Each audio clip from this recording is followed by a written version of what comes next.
To lead the Skol chant and sound the Yeller horn, please welcome the 31st Adjutant General of the Minnesota National Guard, Major General John Jensen.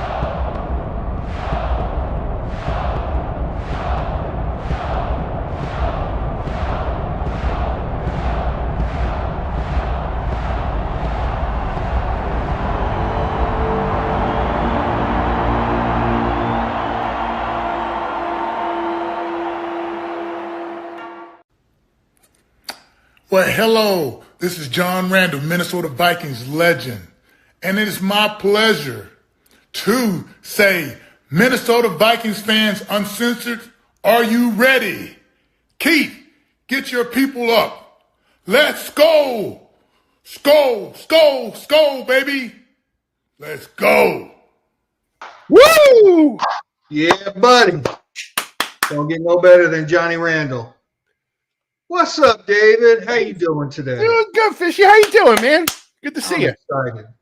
I'm excited. Man, that smell of football, it's as strong as your bathroom if you ain't cleaned it in a month. You know what I'm saying? That's what the game's gonna smell like on Saturday.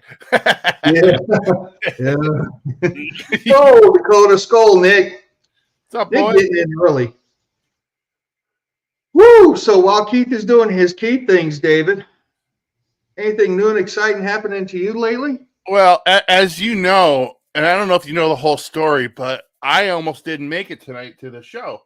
Oh my God! Was it a medical emergency? No, not this time. My son was coming in on a train, and tonight at 10:55. So Keith's like, "Can't your wife just go pick him up?" And I'm like, "All right, let me ask my wife about it." And she don't drive anymore, man. We're getting old. She's not a big driver, especially at night, right? Yeah. I'm like, let me ask her. Let me just see if I can do it. So I go in sly. I use the husband rules, man. I'm nice about it. Hey, honey, can I get you anything? You need something out of the fridge, baby? And this goes on for like 2 or 3 minutes. I'm buttering her up, and I finally ask her. So tomorrow, how about tomorrow night? You go down and get him from the train station. I got some other things to do. She goes, what are you going to do? I go, I'll get the podcast. She goes, why are you doing the podcast Friday night? Oh, great. So I had the whole day where he ain't coming until tomorrow night. And here I am. It worked out okay. But the buttering up immediately stopped. It ended right there, baby. That currency stopped flowing. You were just like, back to normal. It ended right there. And here we are. Awesome. Skol, Alex. Skol, Dana, Robbie. Skol, Emerson and Anthony. Yeah. Yo. All right. And Kev. Yeah. Your poor wife, she was like, wow, this is the man I married. Wow. I haven't been treated like this in a while. Wow. What do you mean? Can I go pick him up? Yeah. You can't get over on her. Next time you start to butter up, she's going to be like. She'll be all over it, man. She's going to be all over it. What up, Keith? How you doing, buddy? What's up? I'm doing all right. Hot as hell in this garage, but we're going to make it through it. Yeah. Because you're a pro, man. Look at you. I might get off for a minute and go grab a towel, but yeah, we'll make it. Might have my kids in the background. But yeah, pro. So we're 2 weeks from kickoff. Got one more preseason game. I don't know. Preseason's been a little more fun this season, and I don't know if it's just because we're doing this or if there was a lot of players we're getting excited about, and maybe we're just getting excited about it because we do this every freaking day now. Like we're looking up stuff, we're reading stuff every single day. So it's actually made preseason a lot more enjoyable. Would you agree with that, Ronaldo? Oh my God, yeah. Although obviously it's been kind of a rocky ride. I had some McCarthy videos come into my feed the other day. I was like, oh, that looks so good. Oh, I know. So at work today, a Packer fan was walking towards me, and he was walking with some other guy that I've never really talked to. And I was like, oh, man, you ready for football season? So the Packer guy, he's like, oh, yeah, we were just actually talking about that. I was like, don't tell me this guy's a Packer fan too. He's like, oh, no, you're a Viking fan. You probably don't care about my team. I was like, oh, who is it? He's like, the Eagles. I was like, fuck you. That's the first words I ever said. That's the first words I ever said to him. Yeah. Let me tell you something, man. The three of you must have been doing that Spider-Man meme because that's a circle of hate right there. I don't even know the guy's name. Fuck you. Now you're the and I didn't even think we were playing them on Saturday in preseason. And then he's like, oh, it's too bad that you guys lost your quarterback this year. And I don't know the guy's knowledge, so I'm thinking it's probably like surface level. It's like, nah, we wanted to get rid of him. We didn't want him anyways. We were ready to move on. He's like, looked at me funny. He's like, oh, you mean JJ, huh? He's like, yeah. I was like, oh, no, yeah, that sucked. Yeah. I thought he was talking about Kirk. Like, so I was like, yeah, we wanted to get rid of him. But yeah, Skol, Peterson. I wish I would have remembered, like, at the moment. I was like, we're playing you guys in preseason on Saturday, and I bet we got the better four stringers. We shall find out. We're going to find out. Is that the old duels? I didn't even realize that. Yeah, Moosehead old duels. Moosehead. I'm about to say. I was like, I wasn't gonna hate on it, but I was like, I don't think that's the way Ronaldo's rolling. Skol to the Aussie. Yeah, baby. Anthony, you can absolutely make comments on the YouTube. Look at this one right here. There it is. I think when you actually go to the channel, you have to click the chat or something to open it up. Oh gosh. I get a case of the Hagars. My underwear don't like it. Skol, Hagar. What up, Cody? Cody's in mid-prep. Cody. My man. What's going on? Where are you coming from? Coach attended under football. We went over some. They said no more Oklahoma drills, and I was like, no, we're gonna still run Oklahoma drills because that's how you get kids to tackle and learn what contact. They're not even in pads yet. We're just doing the Oklahoma drill. They're in pads now. We put them in pads Monday. And dude, the parents out there, when these kids hit each other, they get fired up. They don't even care if they're running the Oklahoma drill. These kids are coming out of that kid's nose. He's crying and yeah. We had one kid go out with his head got low. He got his bell rung pretty good, but he came back the next day and he's out there smashing on kids bigger than him. So that's good. This is the age when you find out if you're a football player or a baseball player. Oh yeah, and they love it. I was like, they love to hit each other, and it's pretty funny because I guess they're from different schools around Alabama, and like some kids go to the same school and they don't like that kid, so when they come up to each other, it's just you can tell like, oh yeah, this is going to be a good one. So that kind of leads into what I wanted to ask you guys next. You're talking about, the younger kids and stuff. I wanted to ask you guys to think back, and if you right now could talk to your 12-year-old self, what would you tell yourself about your Viking fandom going forward? And I want to hear from you first, Ronaldo, because I think you go back the far this year. I hope you enjoyed those fucking Super Bowls. When you were 12, what year was that? 1978, man. I thought it was going to go on forever. They're going to be in a Super Bowl every year. I saw it 3 and 4 years, man. It was like, are you kidding me? This is the best team ever. Enjoy those Super Bowls. That's pretty good. What about you, Fish? Once you hit your 40s, invest in a lot of aspirin. A lot of aspirin. That's not a bad advice at all. I mean, pretty much alcohol is my cure-all, but I assume at some point I'll probably have to. Oh, my God, Minneapolis Miracle. Anthony agrees with you, Ronaldo. Enjoy those Super Bowls. Skol, Andrew. Alex, I'm willing to bet you've never played hockey. That wasn't a slap shot or nothing. Excuse me, Alex. But the real men's winter sport is wrestling. Oh gosh, we're not even gonna get into this. It's curling. Well, hold on. That's valid. Skol, Travis. Cody, what would you tell 12-year-old you about your future Viking fandom and about your favorite player? You won't be drafting a quarterback for 2 decades in the top 10 in the first round. Just know that. Yeah, that all sounds so bleak. This is like I'm talking to Viking fans. I would tell myself, you know what? It's gonna suck most of the time, but there's gonna be some good times, and you just gotta roll with it. And you can't sway. You gotta stick with it. I mean, basically what I tell my 42-year-old self. Same shit. Got to stick with it, no matter the ups and downs. You got to run with it, because when it does happen, it's going to feel good, and you're going to be a part of the first one. Yep. I'm not going to argue with Aussie Viking on that comment, because he comes from a continent where everything is designed to kill you. But they have rugby there, bro, and he says badminton. I'm not arguing. Everything there is designed to kill you. I mean, everything. What about you guys in the chat? What would you tell 12-year-old self about future Viking fandom? Like, I wonder if you could go back, who would bow out? Like, you know what? Pick the Patriots. Trust me. I know it doesn't look good now, but just roll with it.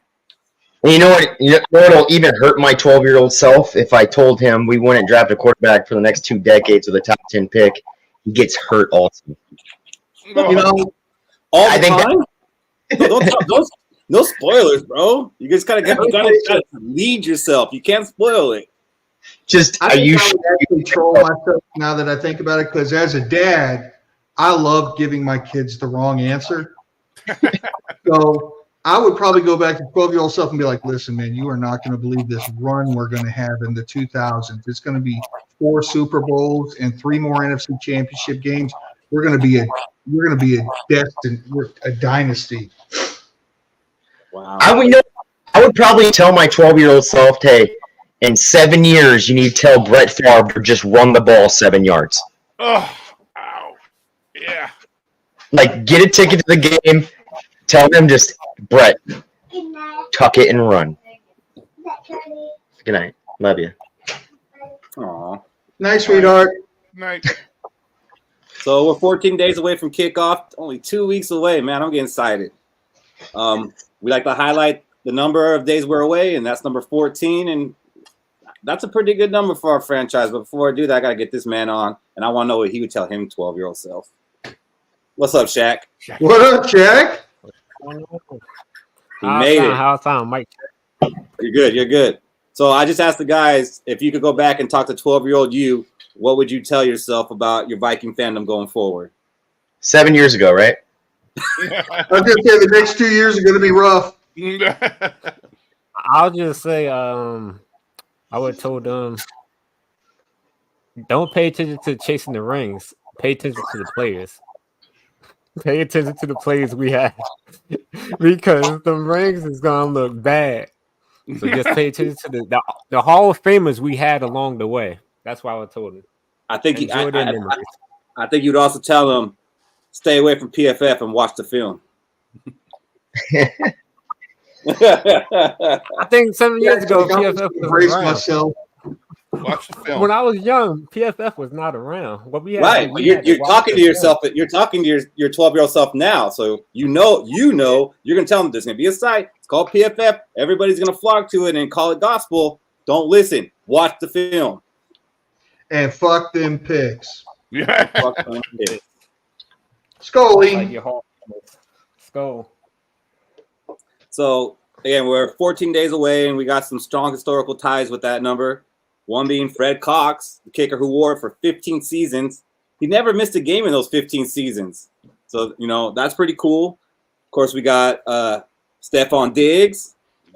Anytime I hear Stephon Diggs' name, the miracle still plays in my head. I don't know if that's ever going to go away. I mean, it kind of lost some of its luster, obviously, but it still happened, and it was still a great moment. And, anytime I hear his name, I still think about it. We got Brad Johnson, played 7 seasons with us.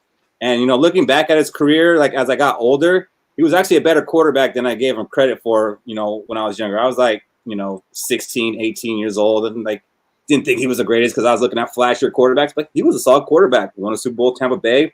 He was the first quarterback to ever catch a touchdown pass that he threw himself.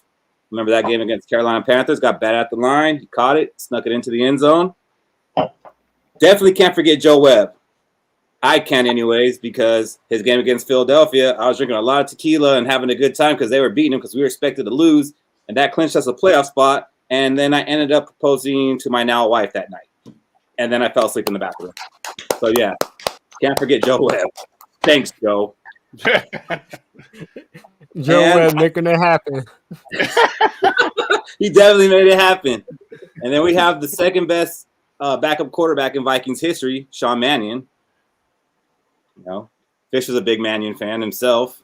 Kind of went with his Kirk fandom. And right now, currently, number 14 is Ryan Wright, who's having a great preseason. Thunderfoot. So I think all of us are familiar with all these players except maybe Fred Cox. And I was hoping, Rinaldi, that you could maybe fill us in a little bit on that. Fred Cox, right? So I think it was he played from 62 to like 78, something like that. It's like a 14-year season. The man was built like Ryan Wright. It's weird that they had the same number. I kind of like that. But his helmet didn't fit. His face was huge in it. Single bar, couldn't run, not an athlete. Did play football as a kid. I heard in as a guard, but learned to kick, and that's how he stayed in the league. However, if you look at his stats, not that impressive. 62% kick guy, right? Not that great, right? But he played for that long, so he was one of the greats at the time. If you compare him to other guys in the era has just changed, man. He was a straight-on kicker, looked like Tom Dempsey, not cool. But I think off the field, he might be might be a better story, right? He invented the Nerf football, guys. Who didn't have a Nerf football as a kid? Now, I don't think that they were great because let's be honest. When a Nerf football got wet, bro, I don't know about that. It weighed 800 pounds. Oh, yeah. No, those were fun in the pool. They were fun in the pool, and they're wet. Yeah, the paint starts peeling off, and it's all over the fucking pool. But those are fun to play with. They were great. I lived on Nerf football. But it's kind of an interesting story. He didn't actually invent the idea. Some guy named John Maddox, who's just a fan like us, knocked on his door and said, "Hey, I got this goalpost to have kids practice how to kick a ball through the thing." And Cox goes, "Yeah, the goalpost is cool, but what kind of ball are you using?"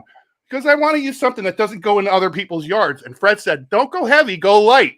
And that's how the Nerf football was invented. The two of them went to Parker Brothers, 1969.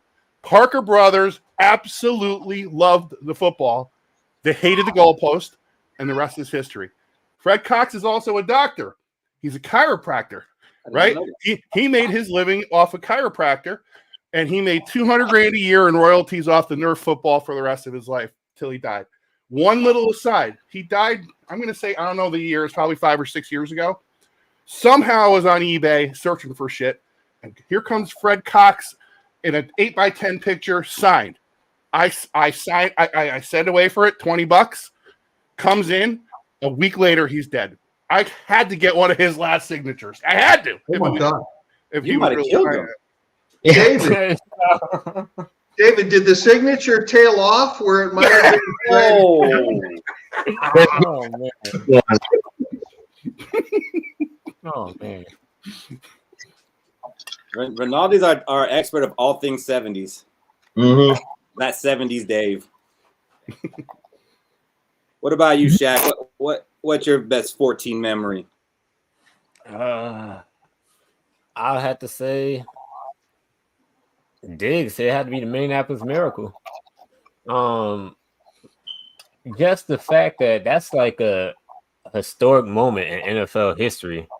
Yeah, we didn't get the Super Bowl, but for us to get that comeback and then, because we were supposed to go home, like we was down at the beginning of that game, like it was looking real bad for us, and we was ready to look forward to next season. And then that last drive, who engineered that last drive? Case Keenum found Diggs. Case Keenum. Fish got that out of the way early. So it's, yeah, I mean, I figure it's probably Diggs for all of us. Oh, Do you have any memories, Cody, of any of these other guys? I mean, I know you're probably a little younger, but you know, I'm older than Shaq. No, okay, this is what I'm going with right here. Okay, I don't care about the memories from the past. I think about what memories are going to be made this year in 2024 and 25. It's the new number 14 that's stepping on the field. Our quarterback, Sam Darnold. Ryan Wright, move your number over. New dog in town. I hope he gives us the best memories as Vikings fans this year. Everything is riding on Sam Darnold, and I know it's hard to say that, but we want new memories this year, and I want to see Sam Darnold take us at least decently halfway through the playoffs. That's a pretty good take, because it would have been pretty boring if everybody said Diggs. So I'm going to say mine's Diggs and the Miracle, too. What about you, Fish? All right, so mine is Diggs too, but it's a different take on Diggs. Okay.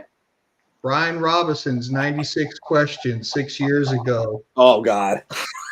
What player would you least like to date your sister? And unanimously, everybody said Stephon Diggs. That was a funny. They went to every single player. Every single one said Diggs, and he was like, "What? I'm a great guy." And then he said Weatherly because he's ugly. And then his first year in Buffalo, my man gets called out for on Valentine's Day having 2 dates in the same hotel on separate floors. And if that don't prove it right there, legend. Well, Diggs is that he's gonna give you. He's like that girl. He's gonna give you the best night of your life memory, and then ghost you. I mean, that's definitely his personality. Hey, let me give you one more backup on that. Before he got traded, remember that one commercial where he was on it, where like there's two guys standing in their front yard, and Diggs is trying to take his trash out, like it's all sticking to his hands. Oh yeah. Football player. That was actually a good commercial. It was. Yeah. I hate Jason. everybody, just so you know. My phone broke and I'm forced to use the damn iPhone and I hate it. Jason Lee says he's watching us in a grocery cart. Yeah, there That it is is. dedication, Jason. We appreciate that, man. Yeah, buddy. We hope you come on again this season, Jason. You're a good talk. So you're inside the cart. That's funny. That's funny. That I did not think about that. I think his phone's in the grocery cart, so we're in the grocery cart. But I can see the way he said that. I can see the way he said that. He's getting pushed by his wife. He's like, no, I gotta watch the show. Can I get chips? Can I get chips? He's in the produce department at the Super Walmart. Like, look, these guys. They know stuff. I like Diggs' first touchdown as against the Lions. He kind of got overthrown, and he just dove out and sprawled for it, and he caught it. Like, oh man, we got one. Mm-hmm. But it's crazy to me to think, as much as we give Diggs credit for, like he never made a Pro Bowl with us, and he was here for 5 seasons, and he only had 1,000 yards twice in those 5 years. He only had one quarterback. He only had one quarterback. He had 2 quarterbacks. Nah. He got them both late. Because he started off with Sean Hill. Wait, hold on. I need to back this up. Define he only had one quarterback, Rinaldi. I don't want to say. I'm going to need you to. I'm going to need some clarification. I want to say. I didn't know who that one quarterback was. Sam Bradford. Sam Bradford. I mean, I could pull up his stats and show you that's wrong. Oh, yeah, we're going to look at yards per catch, yards per throw. Yeah. No, we're going to look at touchdowns. We're going to look at catches. We're going to look at every single stat.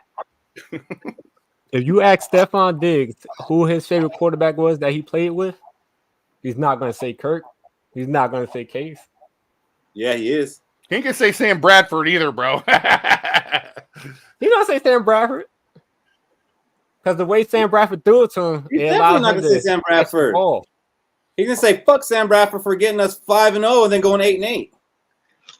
The offensive line thank you, Chase Keenum, for saving our 2017 season when Bradford was ready to tank that too. I love that we're in 2024. We still talk about 2017 every week. I love this. It's not always my fault either. I'm always the one to bring it up. That was our Super Bowl run. It hit the fan. We were supposed to go to the Super Bowl that year, and shit hit the fan. It's okay. Well, we have 4 of those in my lifetime, but we only talk about one. Yeah, I don't think we're meant to go to the Super Bowl in 17. I do. Eagles were the number 1 defense. We were the number 2 defense. We would have had a more sufficient offense. Keith, what year were you born? 82. So once again, you got 87.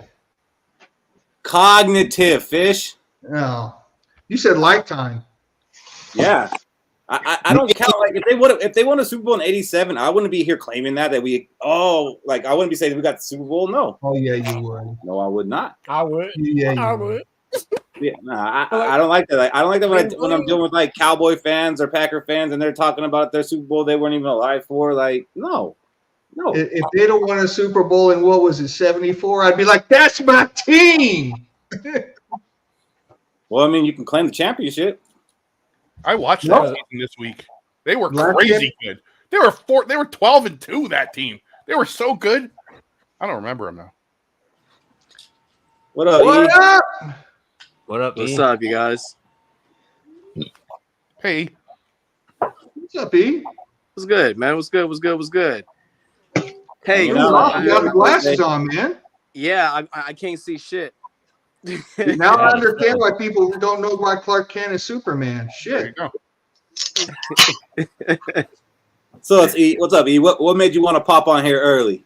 Hey, I was looking at the roster, and this just came across my mind. I just want to get you guys' take on this, man. But the parallels between this team and that infamous 2017 Vikings team, right?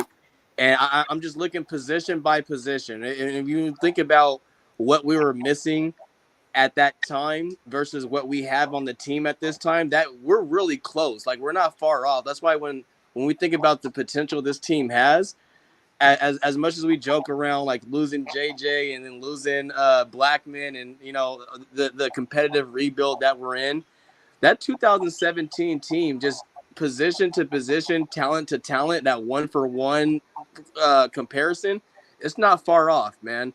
Like, we got a journeyman quarterback leading the way. Guess who was our quarterback in 2017? 2 fucking journeyman quarterbacks, right? Our running backs was Latavius Murray, and who's the other guy? Jared McKinnon. It was Jared McKinnon. Yeah, and so Jared McKinnon.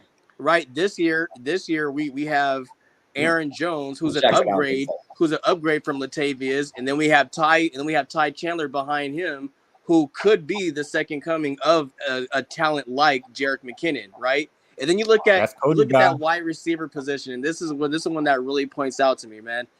We did not have a superstar wide receiver on that team in 2017. We had 2 really good players, right? But yeah, thinking of this, Adam Thielen had his second best career season in 2017, and Stephon Diggs wasn't even a 1,000-yard receiver at that time. And then when you think about, he wasn't. He went over 1,000 yards the next year, right? So when you think about the receivers we have this year, you got a superstar in Justin Jefferson, and then you have a Stephon Diggs-esque wide receiver in Addison, right? And then you look at the tight end position. We had Kyle Rudolph, who was a damn good tight end. We got a damn good tight end now, right? Our defense probably isn't as polished and isn't as name-worthy. I was just going to ask you to compare them. The defense isn't probably as polished or name-worthy, but we got some people on the team that I think can fill the shoes that of which, like, you know, the Everson Griffin and the people that we had on that line. Not saying we're going to have anybody that's going to match that production, but we have a lot of good B players that can fill in for those roles. I wouldn't be surprised if this team shocks a lot of motherfuckers this year, just based off of what we saw in 2017, because nobody expected that team to go 13-3 either. And they have less talent than we did, specifically on the offensive side of the ball. My biggest takeaway from it would be we got 2017 we had Harrison Smith, who was only in the league for 5 years at the time. Xavier Rhodes only in the league for 4 years. Now we have Gilmore has been in the league for he's 34 now. You got I'm sorry, just the DB side it's pretty aged out right now. That's my biggest. Gilmore is the only one that's kind of up there. Shaq is under 10 years in the league, and so is Byron Murphy. Both of them are under 10 years. Our only old person that we have on that secondary is oh boy, we just picked up, and then Harrison Smith. And we know Harrison Smith isn't the same Harrison Smith, but we also got Cam Bynum and Josh Metellus. We didn't have we weren't 3 deep at safety in 2017. Yeah, but you had Xavier Rhodes, who was a shutdown corner 4 years. I don't know about that. Yeah. I mean, extra was nice. And same thing that linebacker core was good too. But like with the players that we picked up, I think Ivan Pace is going to continue to grow. Brian the Cashman guy that we got is pretty damn good. And then the dude that we got from Miami, I don't even know what is his last name? The three last names. Van Ginkel. Him, right? So, right. So, like, I'm not saying that like position to position we're exactly the same, but where we were defense heavy on that team, we're offensive heavy now, and we're not weak on defense. We're just not as strong as we were in 2017. But that 2017 team wasn't as strong on offense. Yeah, I gotta ask you something. I don't know. Was it today, yesterday, the day before?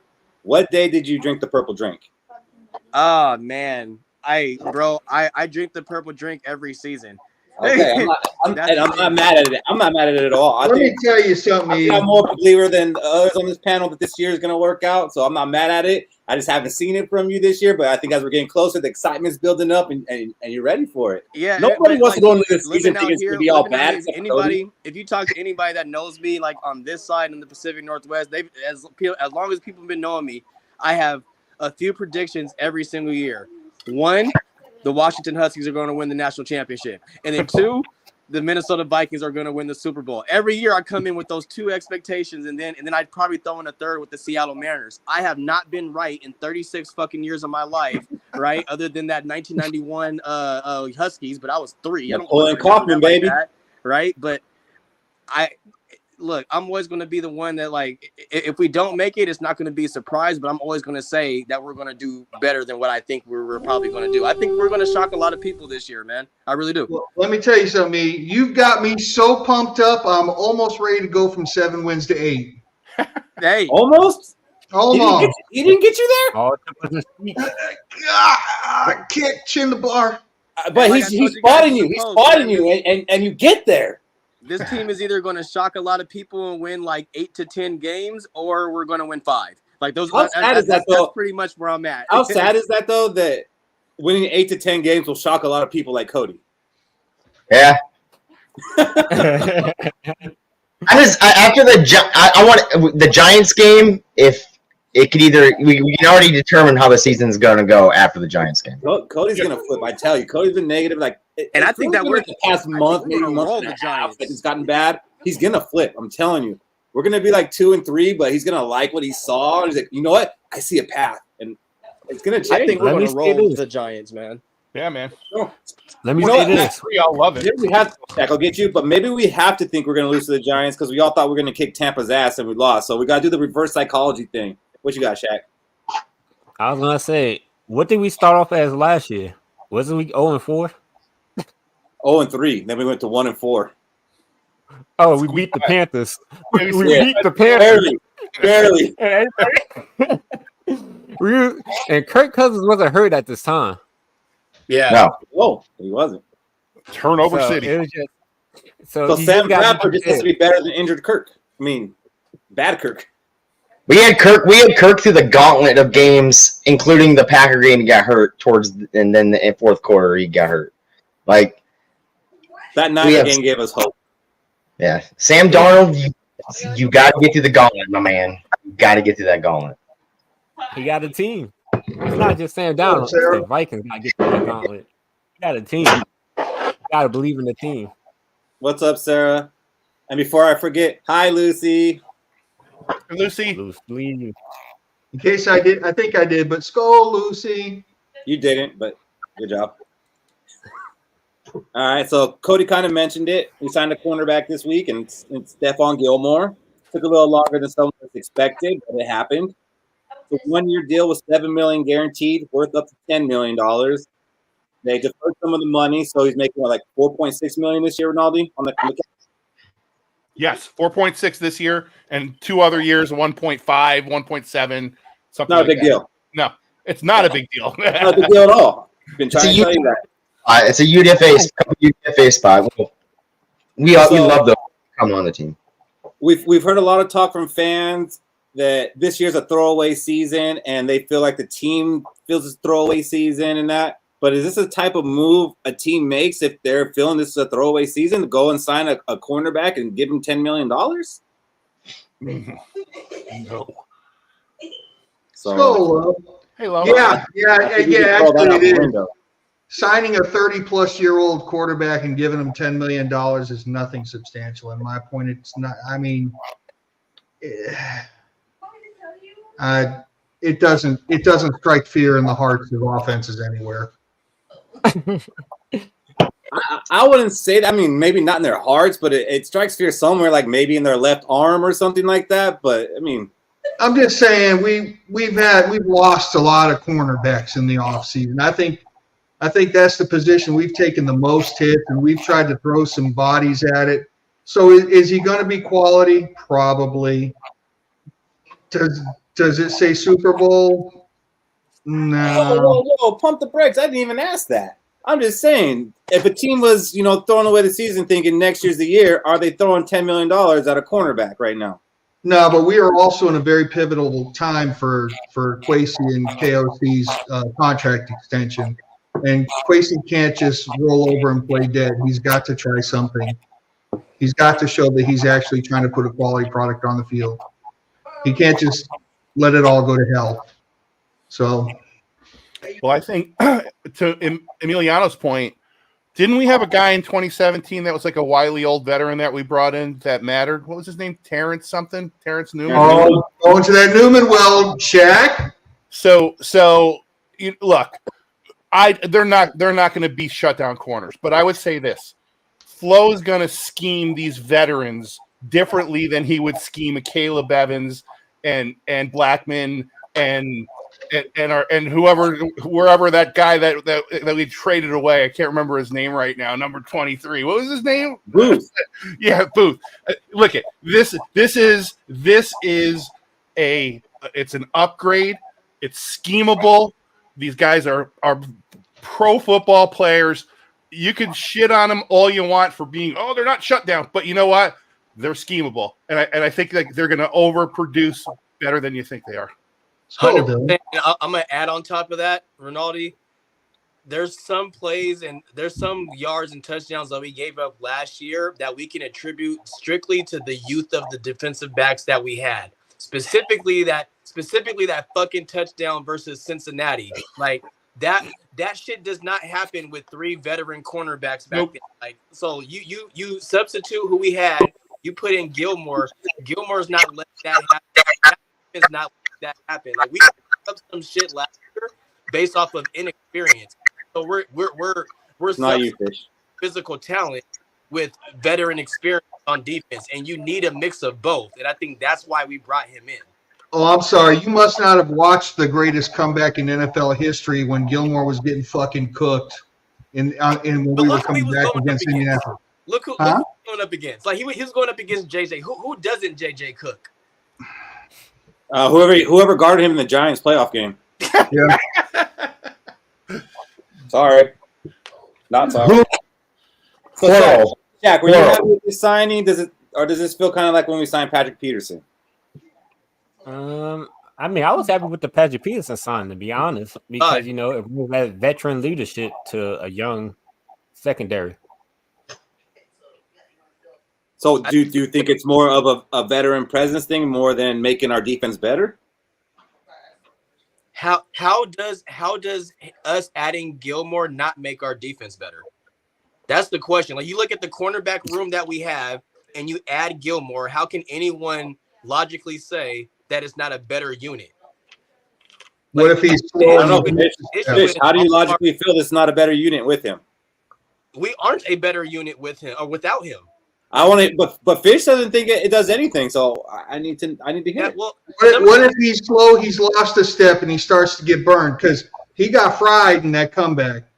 Remember that amazing route where Justin Jefferson was Amazing route by the number 1 wide receiver in the where league. he was practically on Dancing with the Stars, and Gilmore couldn't even put an eye on him.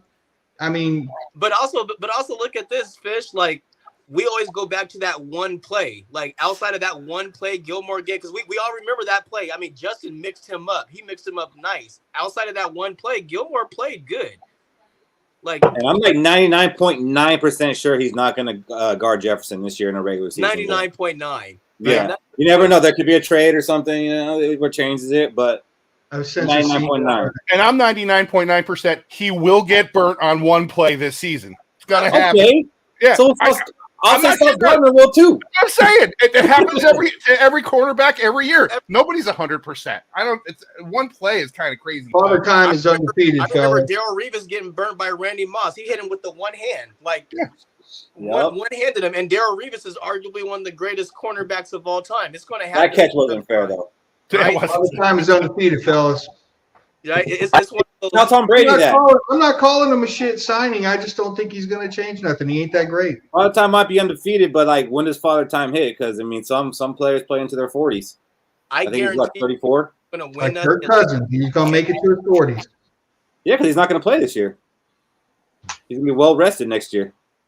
I think Gilmore, before Gilmore and before the losses on the cornerback, I think we were better before the losses in Gilmore at cornerback. Now, signing Gilmore, I think it makes us competitive. There's that word, right? Competitive is thrown in everything, Kwesi and KOC to competitive rebuild. Be competitive. And I think he signed him so our DBs don't look really that bad. They're just there to be competitive. So let me ask you this, Cody. Not from a developmental standpoint or, what could be. Would you rather have Blackman playing this year or Gilmore if the goal was to win the Super Bowl this season? Gilmore and Jackson? No, Gilmore or Blackman. If the goal is the Super Bowl this season. Gilmore. What has Blackman shown us last year that would make you think that he was going to be a big upgrade over what we're getting with Gilmore? What do you have? 200 snaps?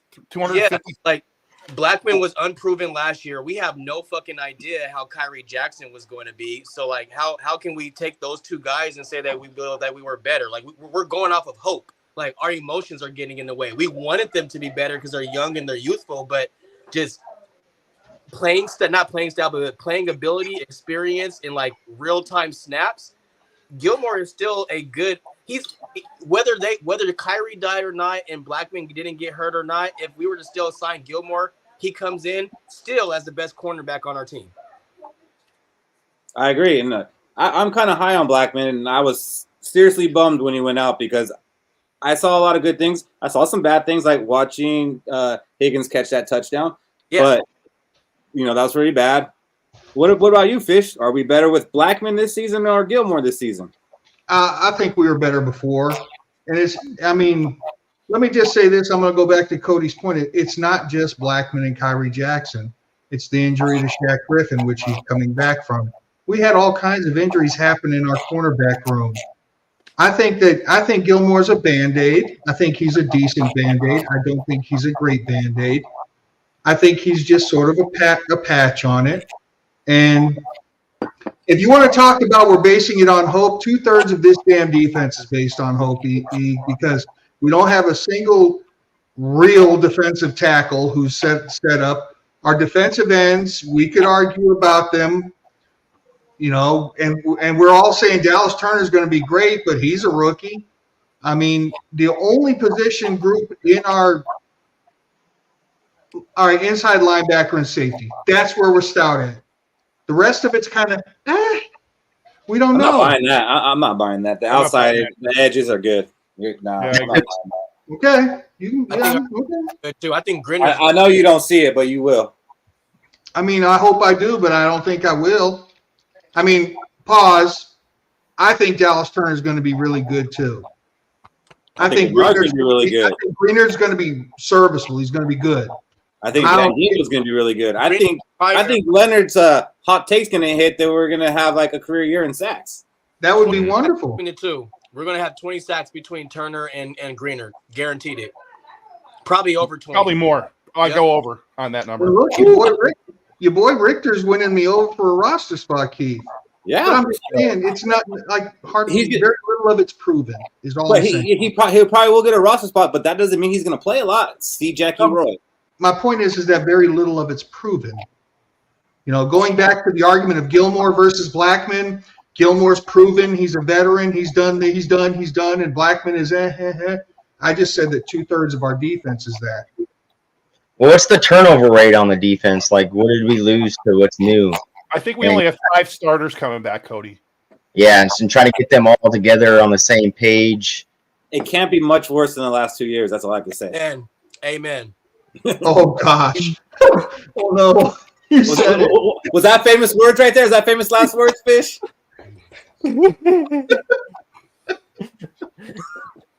So let me ask you this, Rinaldi. When we did our 53, we kept 5 cornerbacks, and that was Murphy, Griffin, Caleb Evans, Fabian Moreau, and Dwight McLaughlin. Are any of those guys in jeopardy of making our roster now that we got Gilmore, or are we going to roll with 6? I kind of have the feeling we roll with 6 now. I think that we're going to be we're going to have to use depth a little bit, rotate them in a little bit too. I just don't know that it's McLaughlin. I don't know, man. That whole D back room, both D back rooms, 7 safeties and 6 quarterbacks. I don't know. I don't know how you shuffle that deck. I would love to sit here and say this is how it's going to be and argue with somebody about it, but I don't see the argument, man. They got it's a tough road to hoe.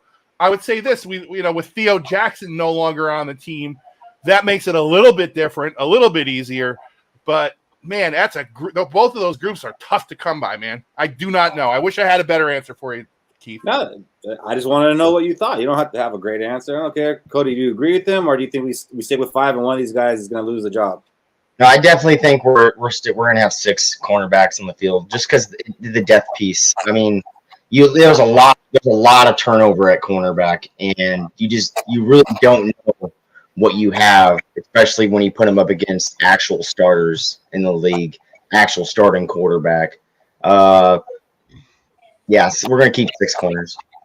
All right. We'll see how that goes. We made another roster move that at first when the news came out, it struck me like, what the heck? But then after I learned a little more about the process, I'm okay with it. It's a little bit of a risk, though. If it's already happened, somebody let me know because it's only supposed to be a 24-hour thing, but the Vikings waived Najee Thompson with the injury designation. So when they did that, I thought, oh, Najee's gone. But that's actually not the case. So what happens here is during the offseason and when you have the 90-man roster, you can't put guys on IR yet. So if he's going to be hurt to start the season, they have to use an initial 53-man spot to keep him on the roster, and then they could put him on IR and then try to sign a player back. But they might lose somebody they really wanted. So what they do is they put him on IR. I mean, not on IR. They put him on waivers.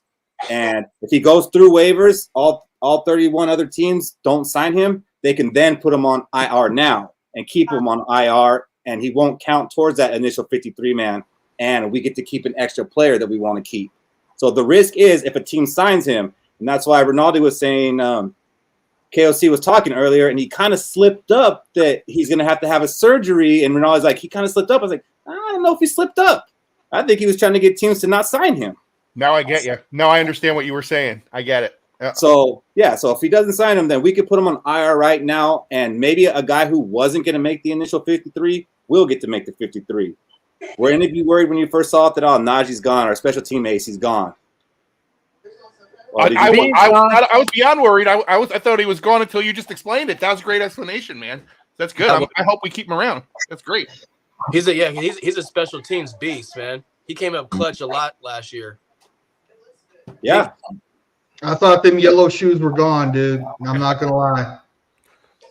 So, it's been 24 hours, and I haven't seen anything because that's how long teams have to do the process of putting the claim in. But I think sometimes the news comes out a little later. But as of right now, I haven't heard that any team put a claim in there, especially if KOC kind of hinted that he needs surgery. So Yeah, we might not have him this year, but he might still be a Viking. So did they say if what's anybody was wrong with worried his about knee? that, what's that? I said, did they say what's wrong with his knee or no? No, they actually said they expected him to be back this week, but then he had a flare up. So it's probably a little worse than what they initially thought. Or they're playing games. IR. They try to put him on IR. Your knee still hurt? No, I'm good, coach. He's like, no, I'm good. Let's go. IR. Nah, it hurts. No, It hurts. your knee still hurts. Your knee still hurts. The only thing I don't have clarification on is if doing this, they can put him on the return designation where he come back after 4 weeks, or if they do this, he has to be gone for the whole season. But either way, it's basically a move to keep him, but also keep somebody else on the 53 without having to cut them and then put him on an IR and worrying about another team picking up one of the guys they want to keep, like Richter or something. Well, they obviously like the dude. They're trying to keep him. I hope so. He was good on special teams. Like, he really brought a spark to like playing special teams. Sarah said he cleared waivers. Boom. Thank you, Sarah. Sarah's on top of it all the time. She needs to be here all the time. Yeah, He's she on does. IR now. At a girl. There I mean, you go. does that, There we go. This- Way to go, say Sarah. does that kind of say something? Like, I mean, he's a UDFA. Yeah, it's Like, and how many the amount of UDFAs we've signed this year? Other teams are already positioned with. They already know what they have for groups. I mean, how many UDFAs have we signed this year? That is a Let's great go, question. bro. How many? Yeah. we need the league in UDFA. That's what you want to hear? I know, yes, we do. And like, why aren't other teams just? Because we are weak at spots and we need cheap players in those positions, or so. We need depth. We need depth. Yeah. Well, yeah, it might be related to us needing to overcome all that dead cap space, but I mean, we've been getting pretty lucky with them. We found some good players in it. 1 year, 2 year deals. It's not like we Okay. going to bank on them. We pay, man. We're willing to develop those guys. Mhm. So there was some other news that came out. Wasn't so great, but I think it makes for some interesting talking. And that was Tua kind of being very blunt and calling out Brian Flores. I don't know if you guys caught it, but Tua was on the Dan Le Batard show, and it was like a 22, 23-minute interview, and the thing was almost over. It was a cool little interview. Tua's a pretty cool guy, actually, I thought, from watching the interview. But then right at the end, as they're about to sign off, Le Batard asked Tua about the difference with the coach now, and the name's escaping me. Lenny? I mean, not Lenny. What's his name? McDaniels. McDaniels. There you go, McDaniels. And Brian Flores. And, you know, I expected like a political answer from Tua, but no, we didn't get that. And I actually want to play the video. So I'm going to do that. We got video evidence. Look at us. Can you We explain got. to You us, should have last two question videos. before we get you out, can you explain to us the difference in practical terms between having a coach who did believe in you the way that he did and the difference between that and what was happening with Flores? Yeah. Well, to put it in simplest terms, if you woke up every morning and I told you you sucked at what you did, that you don't belong doing what you do, that you shouldn't be here, that this guy should be here, that you haven't earned this right, and then you have somebody else come in and tell you, dude, you are the best fit for this. Like, you are accurate, you are the best whatever, you are this, you are that. Like, how would it make you feel listening to one or the other? You see what I'm saying? And then you hear it, regardless of what it is, the good or the bad. And you hear it more and more, you start to actually believe that. I don't care who you are. You could be the president of the United States. You have a terrible person that's telling you things that you don't want to hear, or that you probably shouldn't be hearing. You're going to start to believe that about yourself. And so that's sort of like what ended up happening. And it was, I mean, it's basically been, 2 years of training that out of not just me, but, a couple of the guys as well that have been here since my rookie year all the way till now. Oof. So, Cody, hearing that, what are your thoughts? You wake up every day and you got nothing negative but negative things coming your way. Look at the Week 9 game against the Cardinals, Dolphins, and 22. Flores is mic'd up. He gives Tua a hug and says, "Good job." So that means you won to start. Not every day was negative stuff. You got a good job in there because you did a good job. Like, I think it was thrown out of context the way he was coming. It was kind of like a rigged question to begin with, too, with the dude saying, "Hey, you got this guy saying you're negative all the time, and then this guy is saying he believes in you." No, he just seen what greatness was looking like. He wanted to get to that level because he probably could get to that level if he wanted to, right? But he didn't. He did get his good jobs. It wasn't an everyday thing where negative comments were coming his way because he obviously got a good job in Week 9 and a hug from Brian Flores. You guys can Google Brian Flores mic'd up Week 9 Cardinals, and it's there. Evidence is there. You agree with him, Ronaldo? You agree with what Cody's saying? Look, I want to agree with what Cody's saying, but I just don't. I mean, let's just start with this. To Cody's point, it was an interview. The guy talked off the top of his head at the end of a session.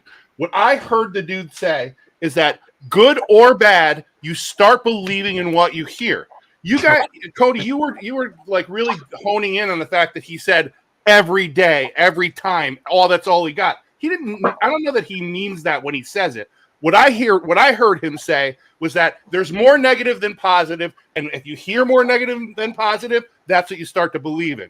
Okay, so obviously the dude wants to be led with a carrot rather than a stick. He wants to have more positive reinforcement. It's just the way the guy wants to have it. That doesn't make him a fucking pussy. It doesn't make him a bad quarterback. You can say it makes him a pussy, but you know what? You know sometimes how you want to be coached. And the dude just told you how he wanted to be coached. And now he's got a coach that does that. And regardless of what you think about Tua or his talent, the motherfucker's he's a football player, right? I mean, he can play the game. So if that makes him a pussy, so be it. But, you know, I love Flo. I'm not trying to be negative to Flo. I want to support Flo. I want to support what you just said.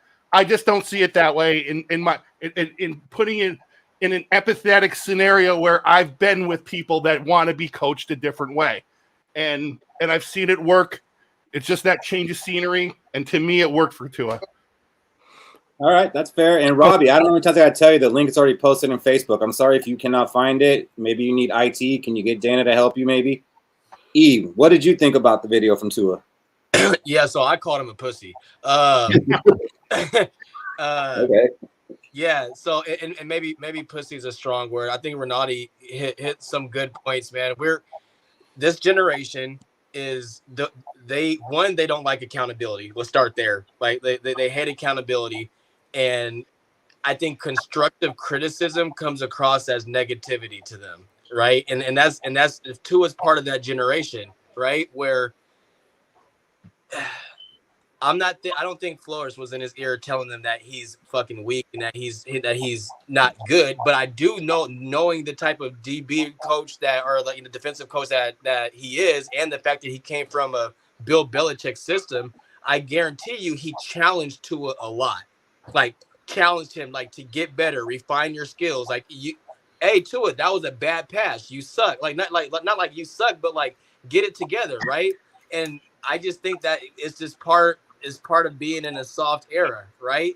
I played basketball, and I think of Kobe Bryant. Kobe Bryant was one of the hardest teammates to work with, right? Kobe would make a player like Tua cry by giving him constructive criticism and feedback that's done to make him a better person. Tua is the face of a franchise that's $1 billion franchise that he makes millions and millions of dollars a year to win a game, and he has a lot of investors obviously that are tied in to the Miami Dolphins. It's the coach's responsibility to help that person develop, right? Now, situational management comes in the line where you don't manage everybody the same way. And I think that's where the breakdown was. It's like, I don't think the things that Flores was saying was negative, like was necessarily negative, but how it was delivered came across as negative because the person who was receiving it isn't, like, to Lenar's point, they don't like to be led that way. And I get it. I think they're soft. I get it. But I have a little sister that's 22. Holy shit. If you tell her anything that's not, hey, you're the greatest person in the world, they get into a funk, right? Like, they need that positive affirmations all the time. Flores is old school. He's going to give it to you how it is. And you see that Tua is flourishing with the coach now that is a young coach. He probably came up with that same type of upbringing, that same type of that coddling that helped him get where he's at. And I think they're a perfect match for each other, but motherfucker soft. Yeah. Looking for, you said constructive criticism, right? And I'm calling him soft because of that. Because if KOC was brought over to change the culture of this team, why would he bring a terrible person like Brian Flores over? Yep. Right? Why would he do that? I think when Tua came over, Tua saying all that stuff, I think he blew it out of context. That's my opinion. I think he blew it out of context. Like, Cody, you're military, right? So that's it. You're military. That's it. How long have you served? 15 years. So this is a perfect example. So you can say without a doubt that how the leaders in the military lead now is much different than how they did 15 years ago. Oh, 100%. You got to give them 100%. Exactly. It is different. Yes.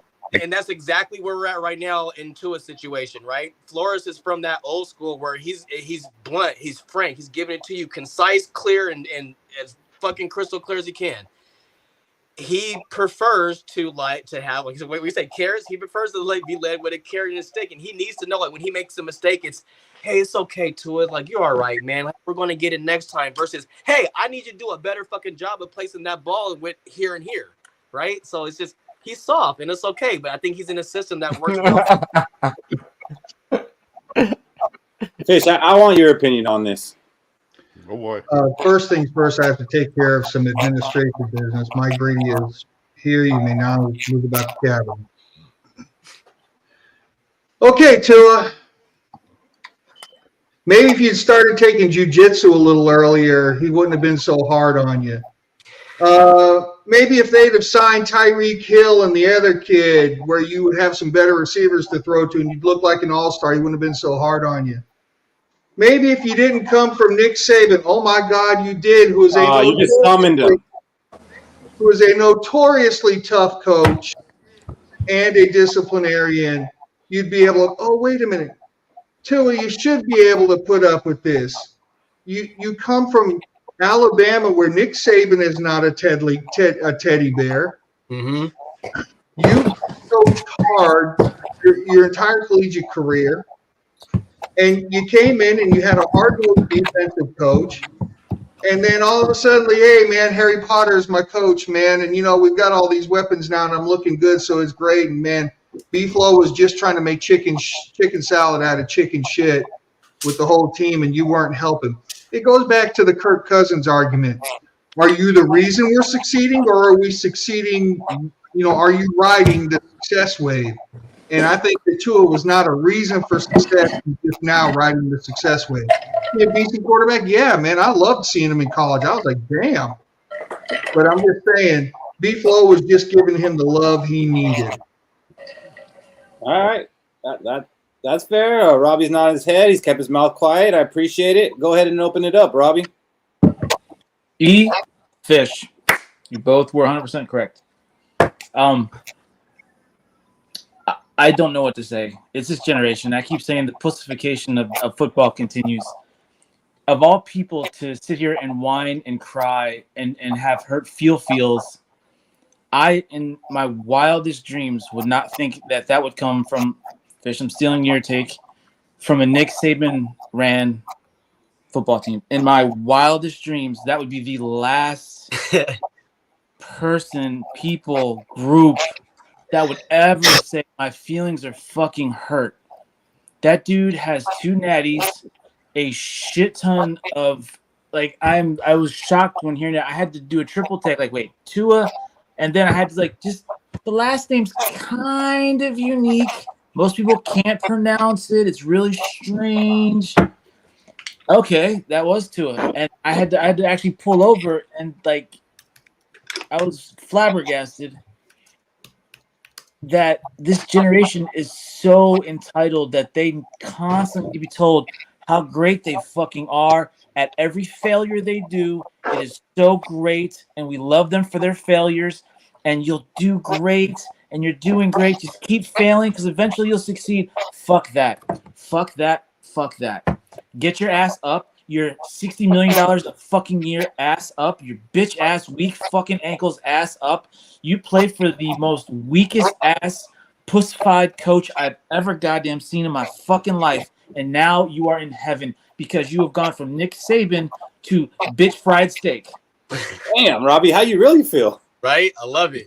I love guys, and I love Tua. I fucking love Tua. This shit has me like, it's a pod person. It's a fucking pod person. I fail to realize and acknowledge I'm in denial, yet I'm the one. Yeah, you're giving them to him pretty good for. Let me play a little bit of Flores' response and see what your takes is on his response. I love Flores. I think he's 100% on point. You're a head coach. You act like a fucking head coach. You do your fucking job. I don't want to butcher his first name, so Skol, why? Okay, thank you. Yeah, look at those. Look at the two guys next to him.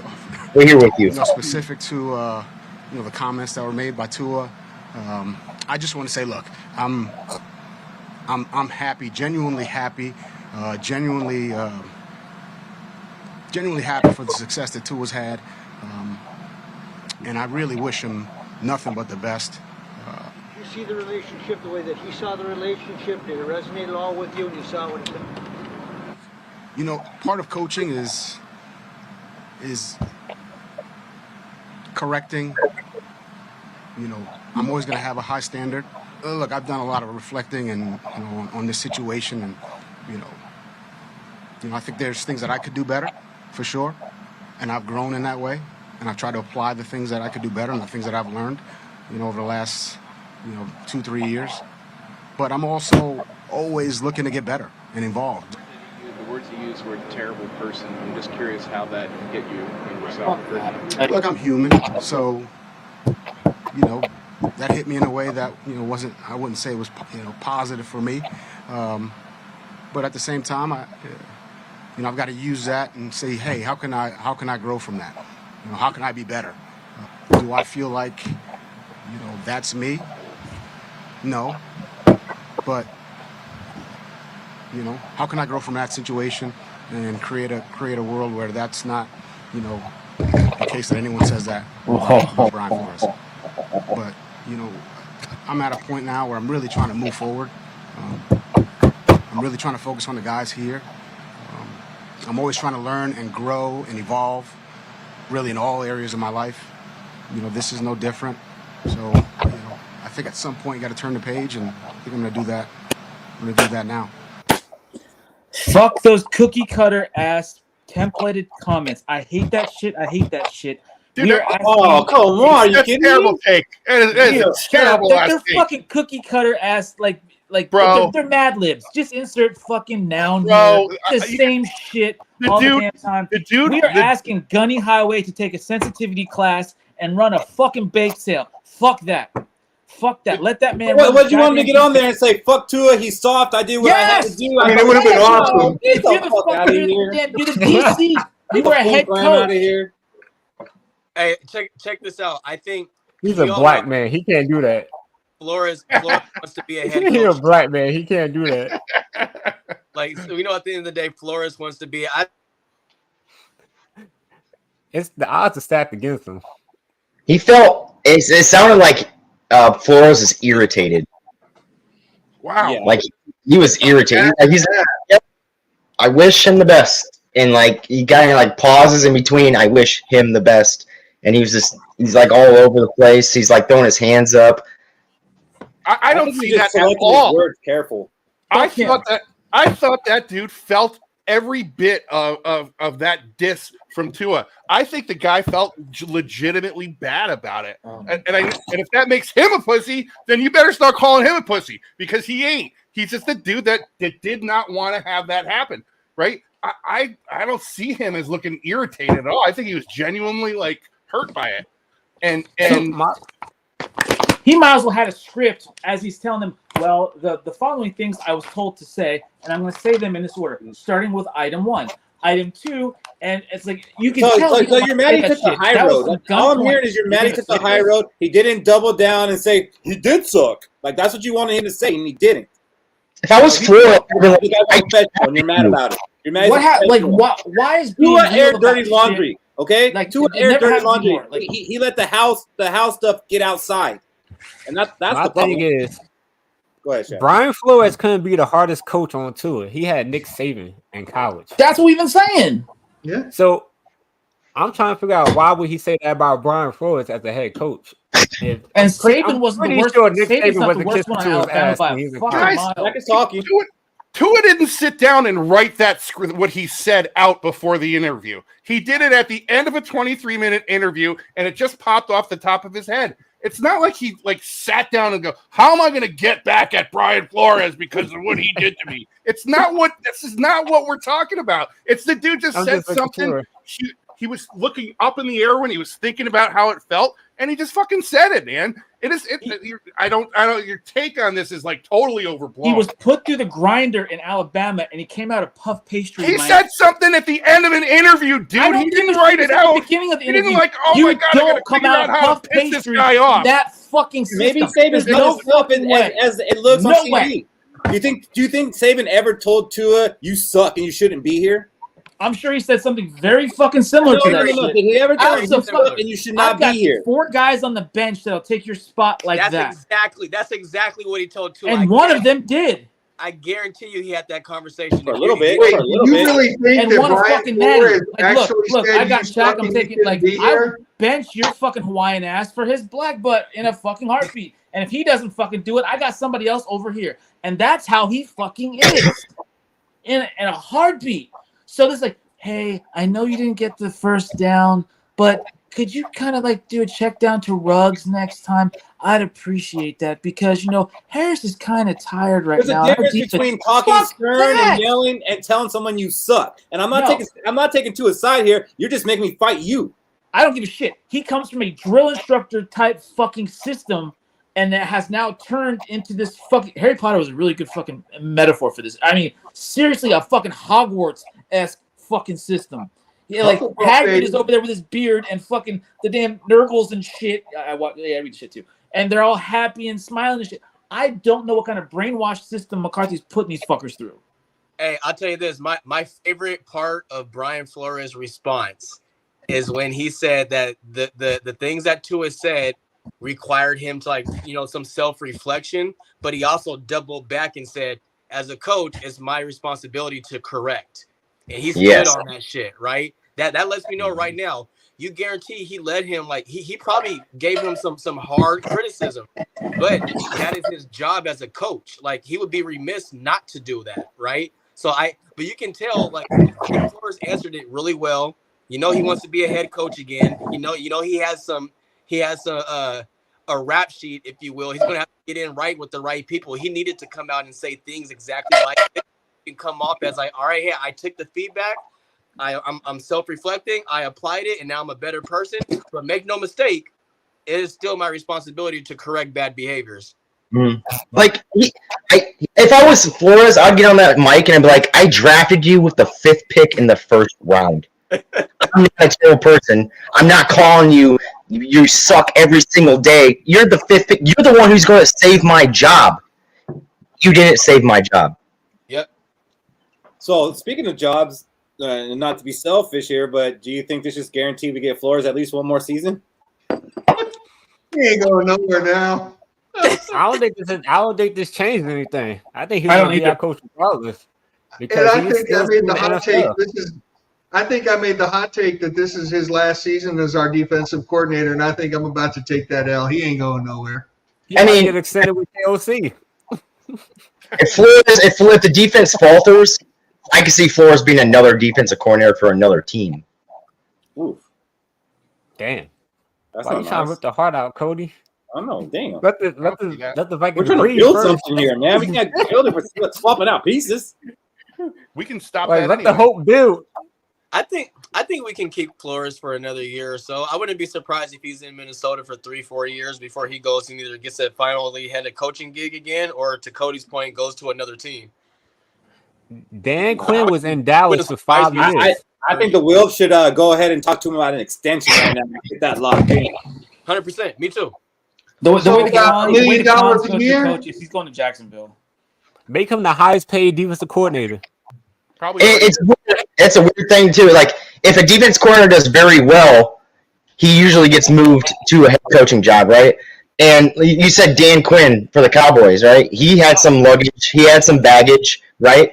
He did very well for the Cowboys, stayed with the Cowboys. I'm just saying, if he does really well for the defense, he's staying with the Vikings. But if he doesn't do well, he's probably going to look for another defense coordinator job somewhere else. That's fair. I just want to hear it. It's fair, though. So let's go ahead and move on and talk a little bit about the preseason game that we just played last Saturday. It was preseason game number 2. We're 2-0. I know it's preseason, but it's always better to win than it is to lose. This one didn't have the same luster as the first one, though. I don't know. It's just because we had a big appetite to see some football, or J.J. McCarthy was there and then he wasn't. But it just didn't have the same feel. But another thing that kind of caught my attention is we didn't have many players playing that are playing for a starting position or even for like a backup role. We got guys that are trying to make the last 10 spots on the 53-man, aside from Steen and Ingram, which that's a different topic that we'll get into.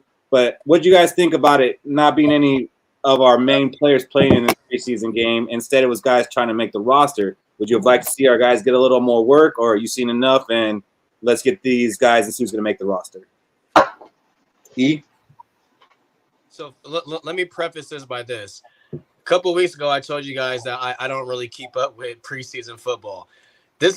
I'm actually having a ton of fun watching preseason this year. So thank you guys on that. With that being said, man, I think it was cool seeing those guys on the field that are trying to make the team, because depth matters, right? Those people on the field, those are going to be people that are going to come in on 3rd and 4th down in the middle or later in games when people are gassed, that we need them to make plays, and it's good that they get that. Mike. We said what? No, keep going. Sorry. Oh no, I think it was cool. I think in the third game, like our third and final game, we'll probably see more second string than like people trying to make the team. But I don't think it was a bad strategy to have those guys on the field, because you need them people to get some good reps, because you need that for depth. Mm-hmm. Shaq, do you agree with them, or do you think that some of our starters should got a little bit of run? This game, with the way injuries been plaguing us. But Mahomes played. Shit, I think the Chiefs could actually still go to the playoffs without Patrick Mahomes. I'm gonna be honest. Damn. I know that's a hot take, but I believe the Chiefs could still go to the playoffs without Patrick Mahomes. Even if our starters don't play, I feel like, it gives our depth a chance, because when injuries do happen during the regular season, we could look back and say, well, next man up, and hopefully they're not as trash as they look during all season. Hopefully they actually learn something along the way, because at the end of the day, it's a 53-man roster, not 10 players. So,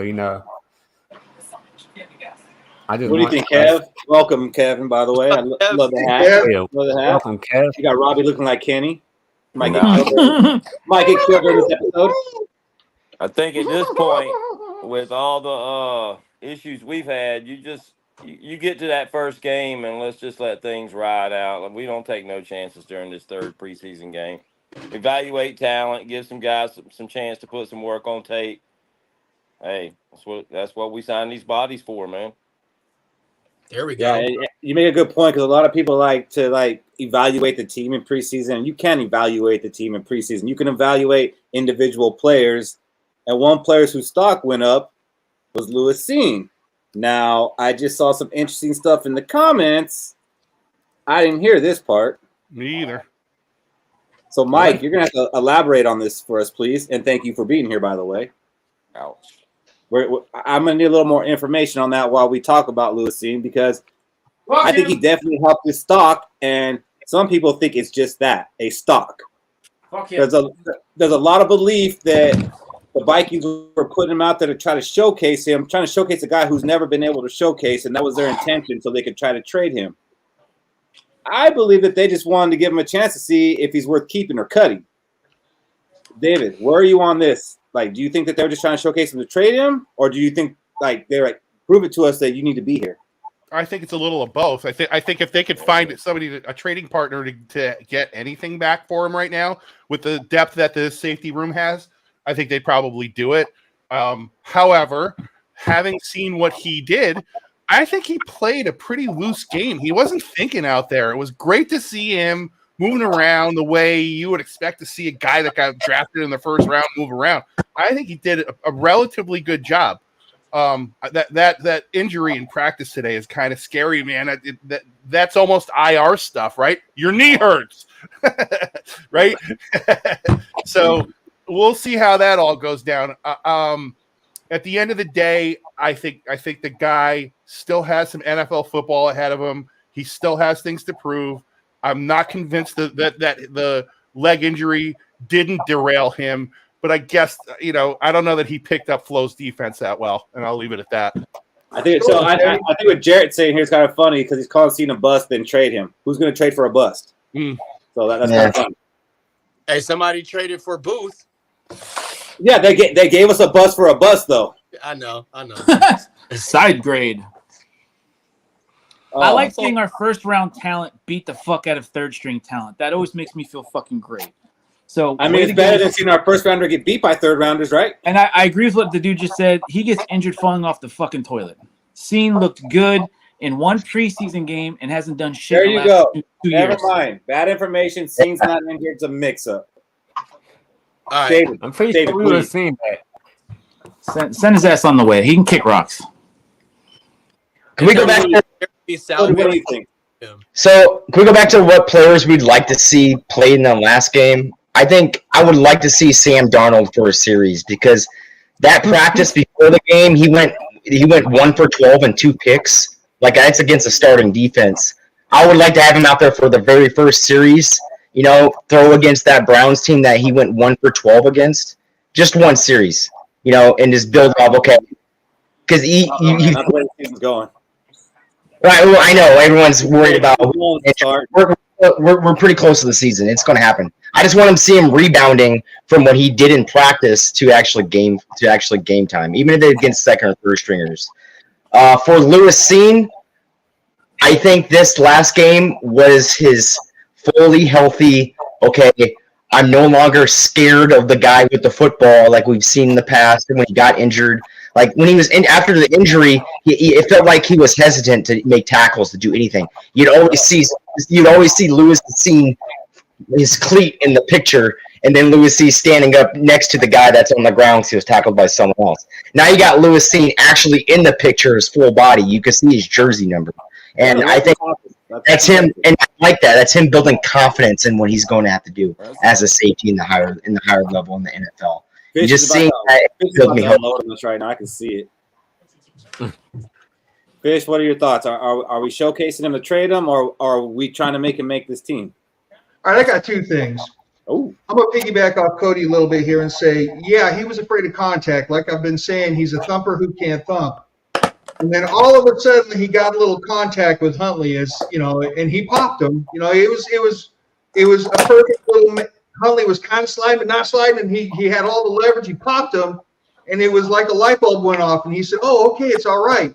And all of a sudden he started playing football, and he looked good doing it. Is it too little, too late? Maybe. Do I think he's going to be on the roster? Yes, he's a $5 million dead cap hit if we cut him, and now he showed that he can actually play if he needs to. But I'm going to go to something even more important than that. The hell are y'all talking about? Fourth stringers were playing this preseason game. QB1 was playing this preseason game. And I'm going to tell you right now, we signed Matt Corral right before it to be his backup, and Sam Darnold was rested because he is now trade bait. You didn't say who their QB1 is, Fish. You got to say the name. I don't need to.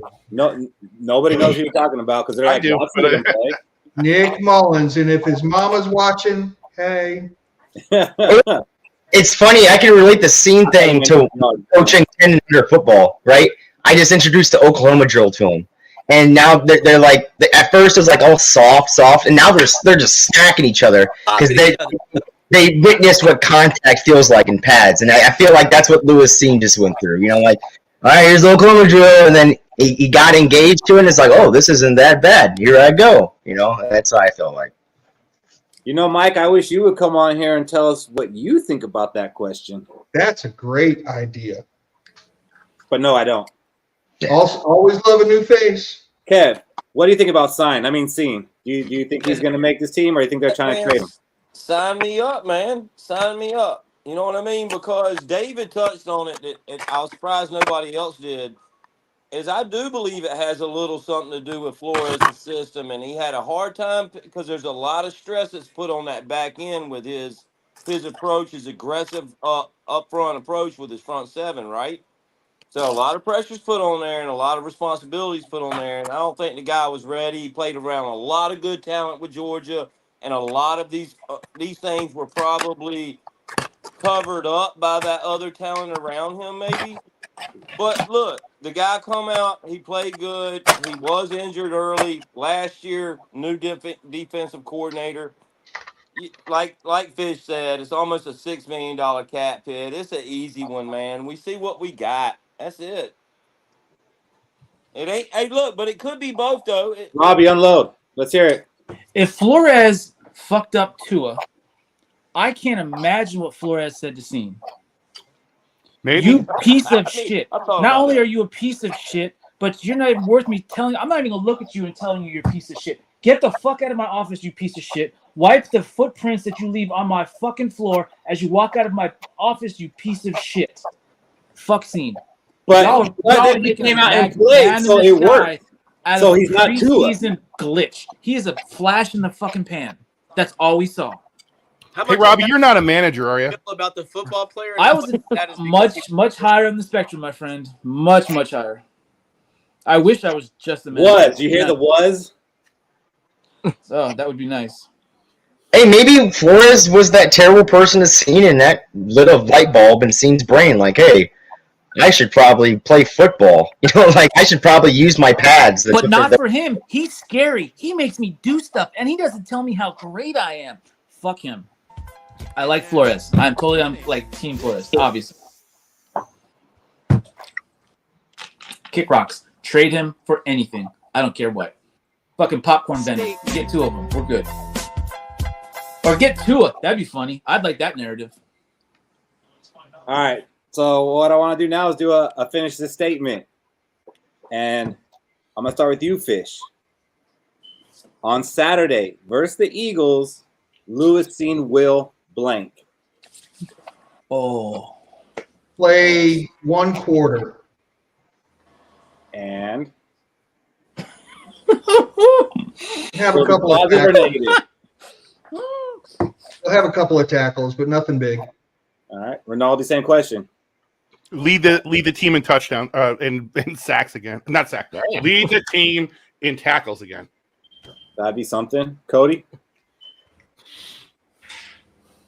We will see Lewis Cine's jersey number in every single highlight tackle video. If I'm making it, you will. So, like when they pan up, I got skilled, you'll see a 6 and not a shoe. Right. That's there good. You go. Jack? Going off what Ronaldo said, Lewis Cine will have a touchdown. Whoa!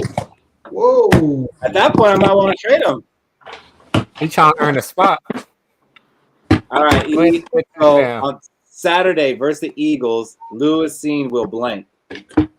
I can't predict what stats that he will have, but I'll say this. On Saturday versus the Eagles, Lewis Cine will solidify his roster spot on the team. Damn it. Ooh. That's a good one. So, Kev, I'll give you a minute to think, and I'm going to ask Robbie, what will Lewis Cine do against the Eagles? I could not find my skeleton that I've used in the past. So this is as on Saturday. I did have so I'm going to figure out which body part will he be injured by the first quarter. That's what Fish said. I'm going to piggyback on Fish. So I'm actually going to say his ulnar here is going to get injured in some sort of way. I don't know how. It'll probably be like before even kickoff happens. So he's going to injure this body part right here. This one. Wow. That's terrible, but if that hits, then you're some kind of sorcerer. Yeah, Sarah's like he's not even gonna come home with us. He's just gonna stay in Philadelphia. Well, Is he gonna get traded in the it goes back to this. hamster? Maybe it's a compound injury and it loops around, and they have to keep him there. They have good hospitals in Philly, and they can fucking keep him in Pennsylvania. Hey, Mike, do you see all of our radio faces, bro? Like, come on now. Oh, I'm fine. I don't know. That's usually the first excuse that people have until they warm up. So we'll chip away at this. Yeah. All right, Kev. This Saturday versus the Eagles, Lewis Steen will blank. Not only secure his roster spot, but play well enough to demand some field time. Okay. So it's like you and E on the same thing. I know he took yours, so that kind of made it hard. All right, another player that kind of showed a little something, even though it's kind of limited, but he showed something. Jaron Hall. Okay. He did. 5. He had 2 touchdown passes. He had 87 yards, but like 75 of them came on one play. But it was the stats. It was kind of just seeing him out there looking like we'll get to that. Looking like a competent quarterback. So there was a little bit something there. Showed the mobility. Showed some touches on his pass. What do you think about his performance, E? I'm happy that he was able to put together a decent game against substitute teachers and thank you. As start. No disrespect to substitute teachers, right? I am very happy for him. With that being said, get him out of there. Get him out of there. Low agrees with you. Get him out of there. No, there's nothing there. There's nothing there. Package deal. Package deal. Get him. Have you seen Hall? There you go. Have you seen Hall? Package deal. Get them both gone. I don't think so. I think they're both wearing purple this year, maybe at different, or one might be wearing red and white, but I think they're both going to be on the same field all season. He had one nice pass over the shoulder. I mean, to the receiver, like over the shoulder. That was a very, very, very good pass, and that's the only positive. The first touchdown pass was nice too. It was a dime. But yeah, he's right. They beat up some substitute teachers for sure. They did. Wait, so I think he was gonna get blown out by the Browns. He's gonna get cut. I'm gonna agree that he's gonna get cut, but he's gonna come onto the practice squad. Yeah, that's where I'm at. And he's gonna get called up every Sunday to be the emergency quarterback. Yep. And I've actually said this for the last 6 months, so that's what's gonna happen. It's playing out that way. So I'll be the backup next year. Maybe. The Corral signing was like, okay, we're gonna give you one play. Show us just something, and it nothing. It was actually negative to nothing. Just you could have just flicked the ball to the running back, and you got a chance. Now, it was absolutely nothing. It was less than nothing. I don't know how. Was it fair though? Was it fair to even put him in the game? But you could at least throw a pass. At least 2-yard line. At least flip the ball. Go lineman.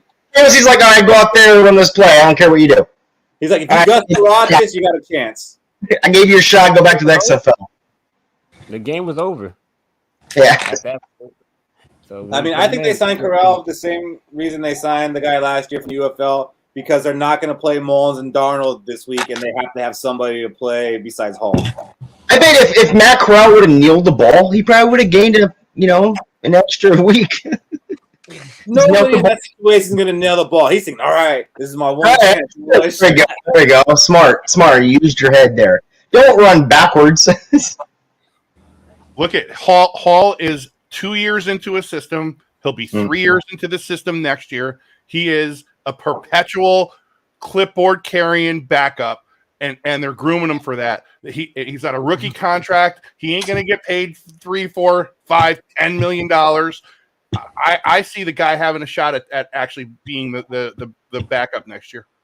Let me ask you this. Besides his number, 16, what's his similarities with Gannon? Because Gannon come out the gate pretty similar there. All right.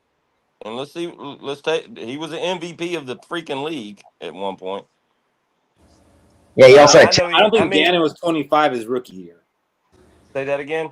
I don't think Gannon was 25 years old his rookie year. All right, that's a good point. Yeah. And he had Tim Brown and Jerry Rice. Mm-hmm. Jaron Hall is okay, but we got Jordan Addison and Justin Jefferson.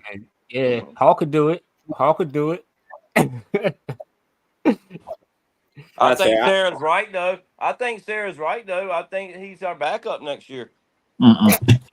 Nope. Wait till nope. Next draft is way too sexy. No, next draft is way too sexy.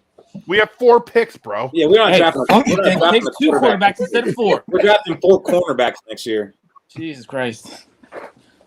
I mean, if we all was like one pick in the draft.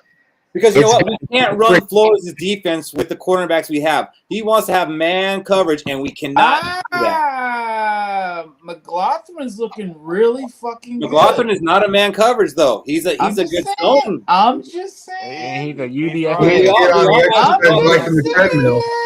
McLaughlin's here because we weren't able to run the man-to-man last year, and we had to go zone. So now they got McLaughlin in case we got to do that same thing this year. He's a backup plan. Like, okay, this guy's good at zone. That dude looks good. He does. No one's arguing with you there, but he's not a good man. I got 4 stringers. Yeah, I guess 4 stringers, Robbie. Oh! Now it comes into fair enough. We're just giving you your medicine. I don't give a fuck. He looks good against. I'll admit that against the 5th stringers. I don't give a shit. He fucked up those. You can't admit that Scene looked good against them. He fucked up those substitute teachers too. But there's some deep hatred down there. But McLaughlin isn't going to be fucking injured in the first fucking quarter. How do you know Scene's Scene has been injured for 2 fucking years. He only had 1 injury in his career. Oh, gives a shit.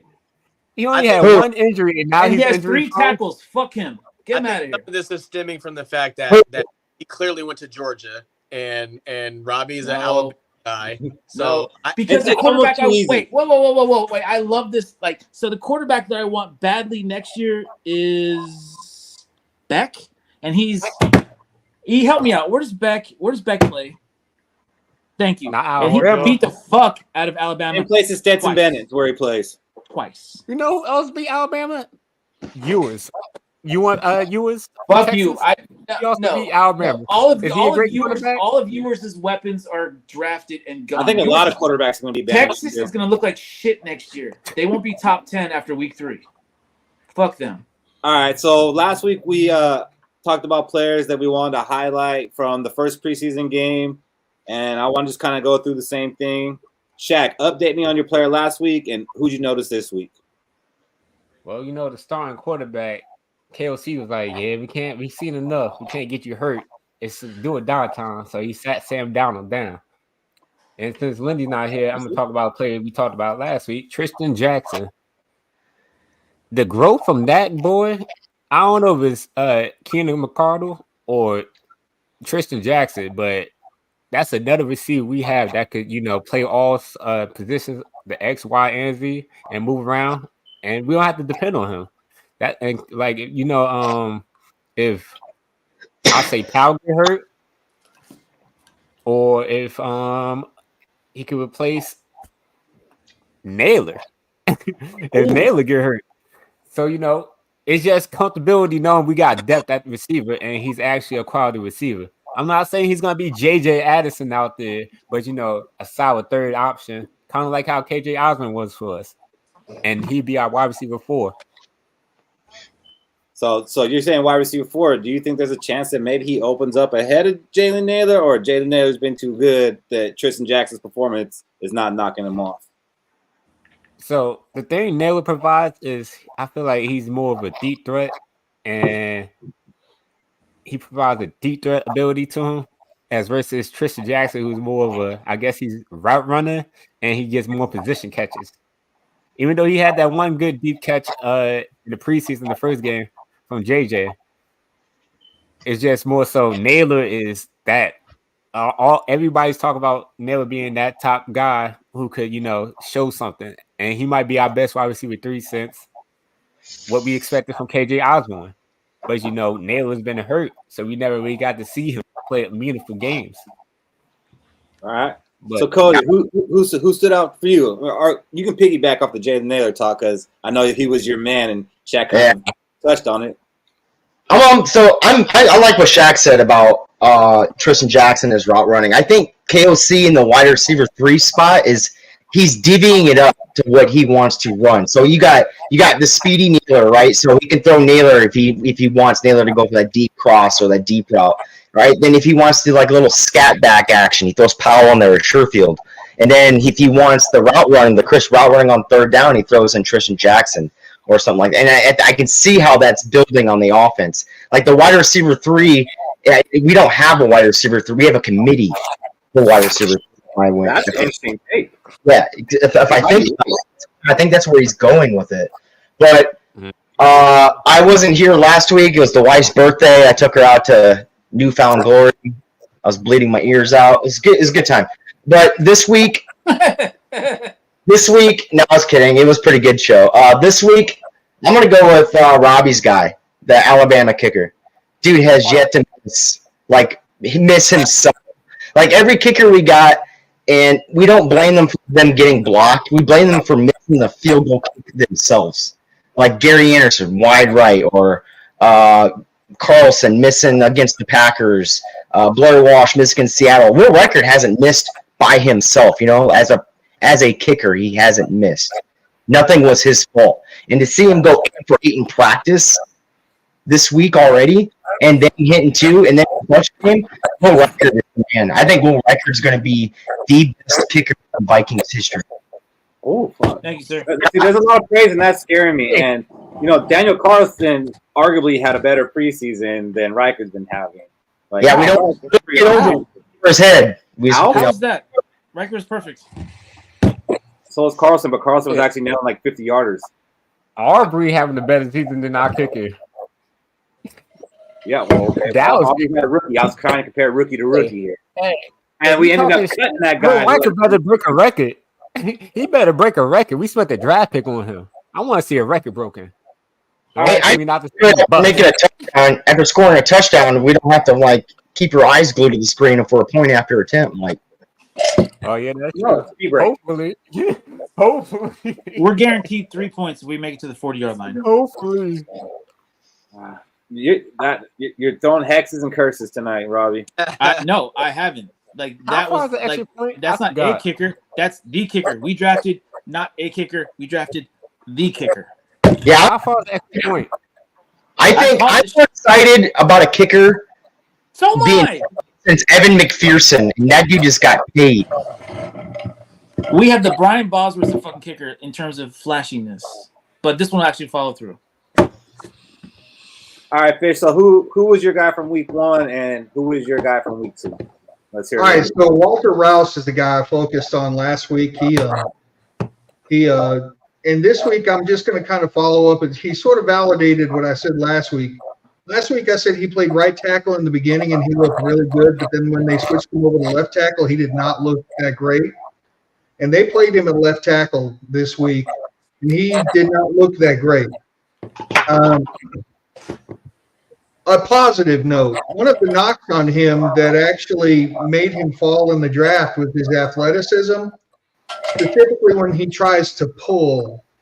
They say that he doesn't look good doing it. Well, he pulled, and he actually looked pretty good. And he kicked a guy out and won his rep and did all that.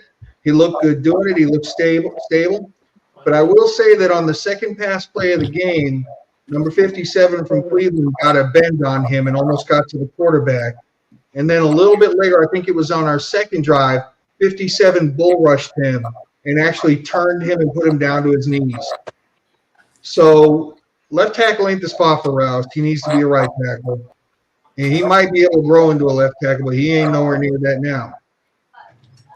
All right, so I want to throw some love out to Thunderfoot too, because last year the big knock on old Thunderfoot was he couldn't pin anybody down inside. He's like a golfer. He could smash the ball at the driving range, but his short game was very suspect.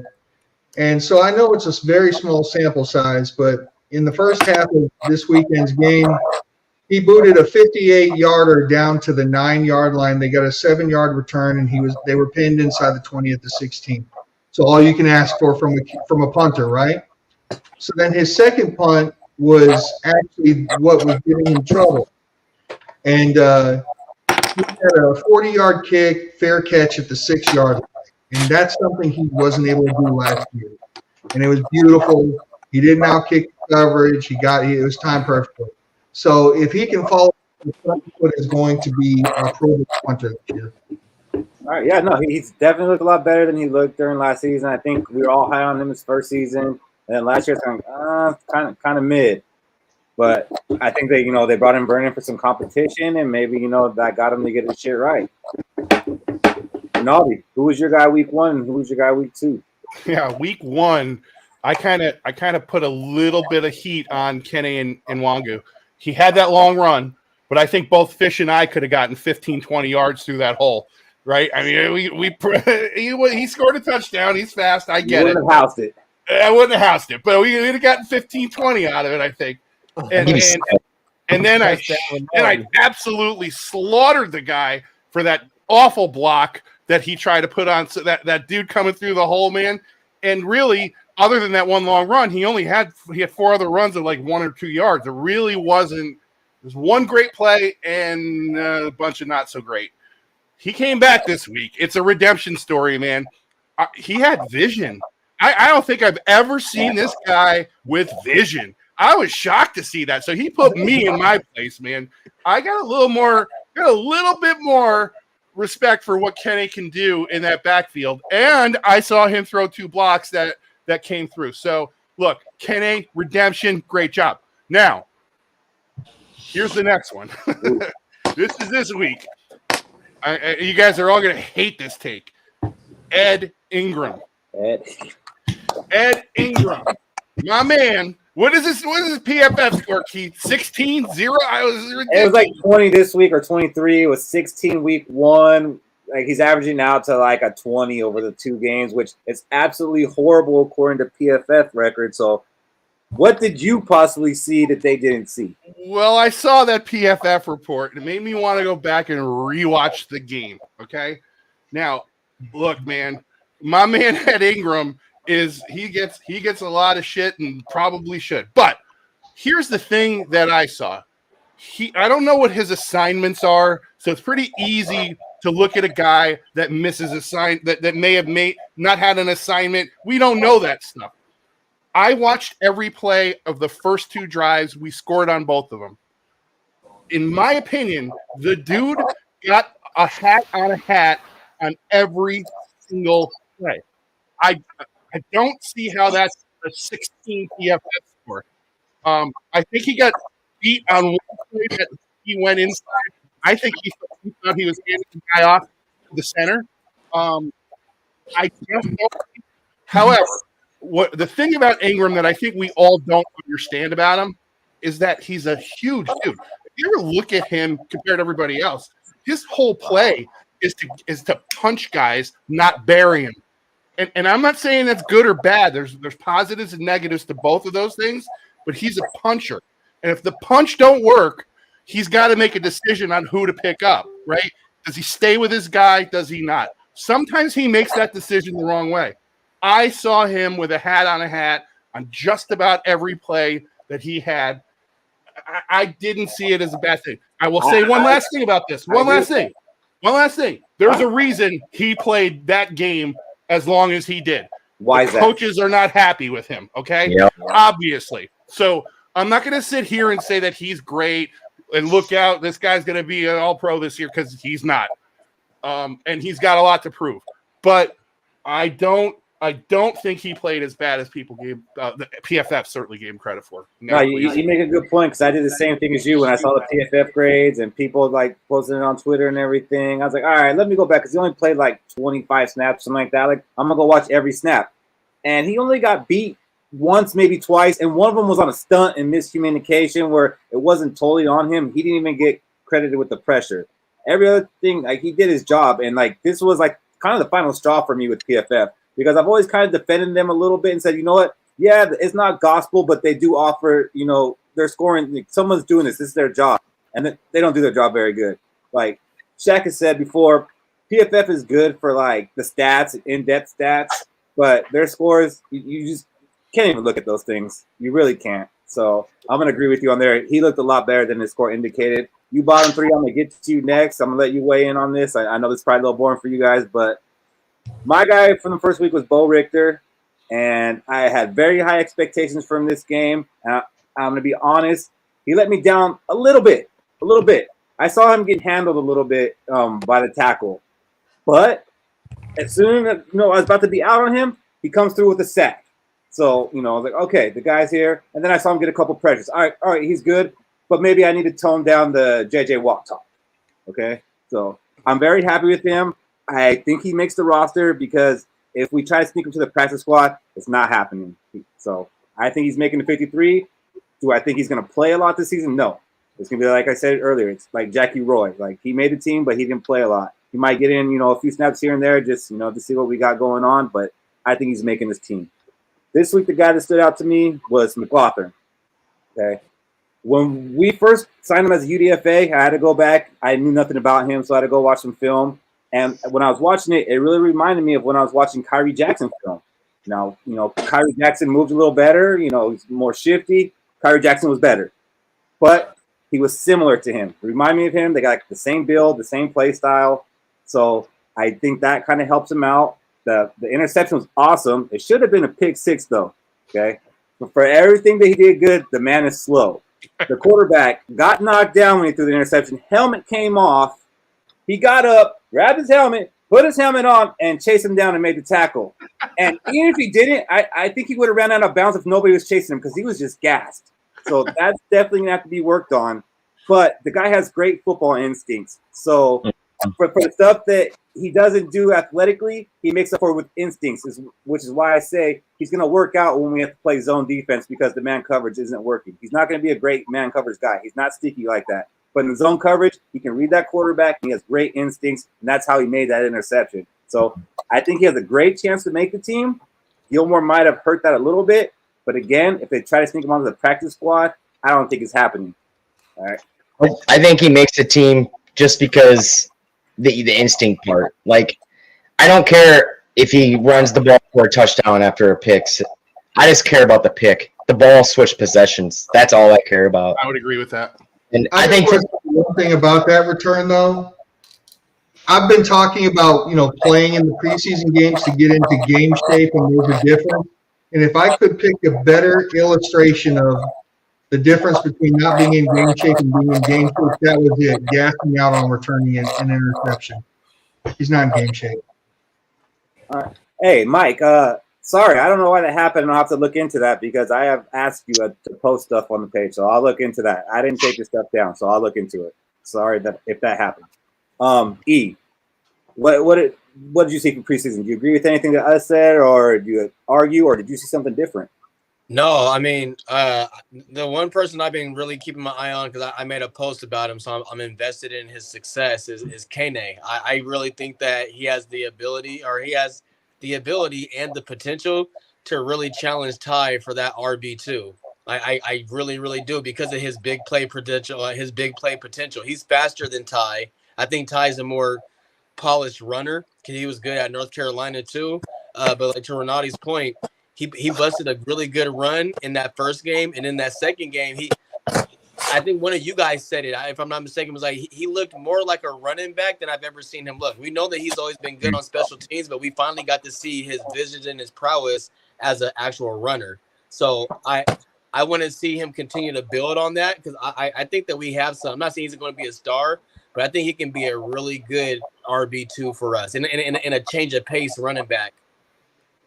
Yeah, I'm going to agree with you, E, because when he was he's never seen the light of day running the ball at Iowa State. He sat behind Montgomery and Breece Hall. And now, it slowed his development. Then he got in the NFL, right? Now he's getting more reps. And I think we're starting to see the Ken Wanu development as a running back. What about you, Kev? And Mike, thanks for the nice words, man. Hope to see you again.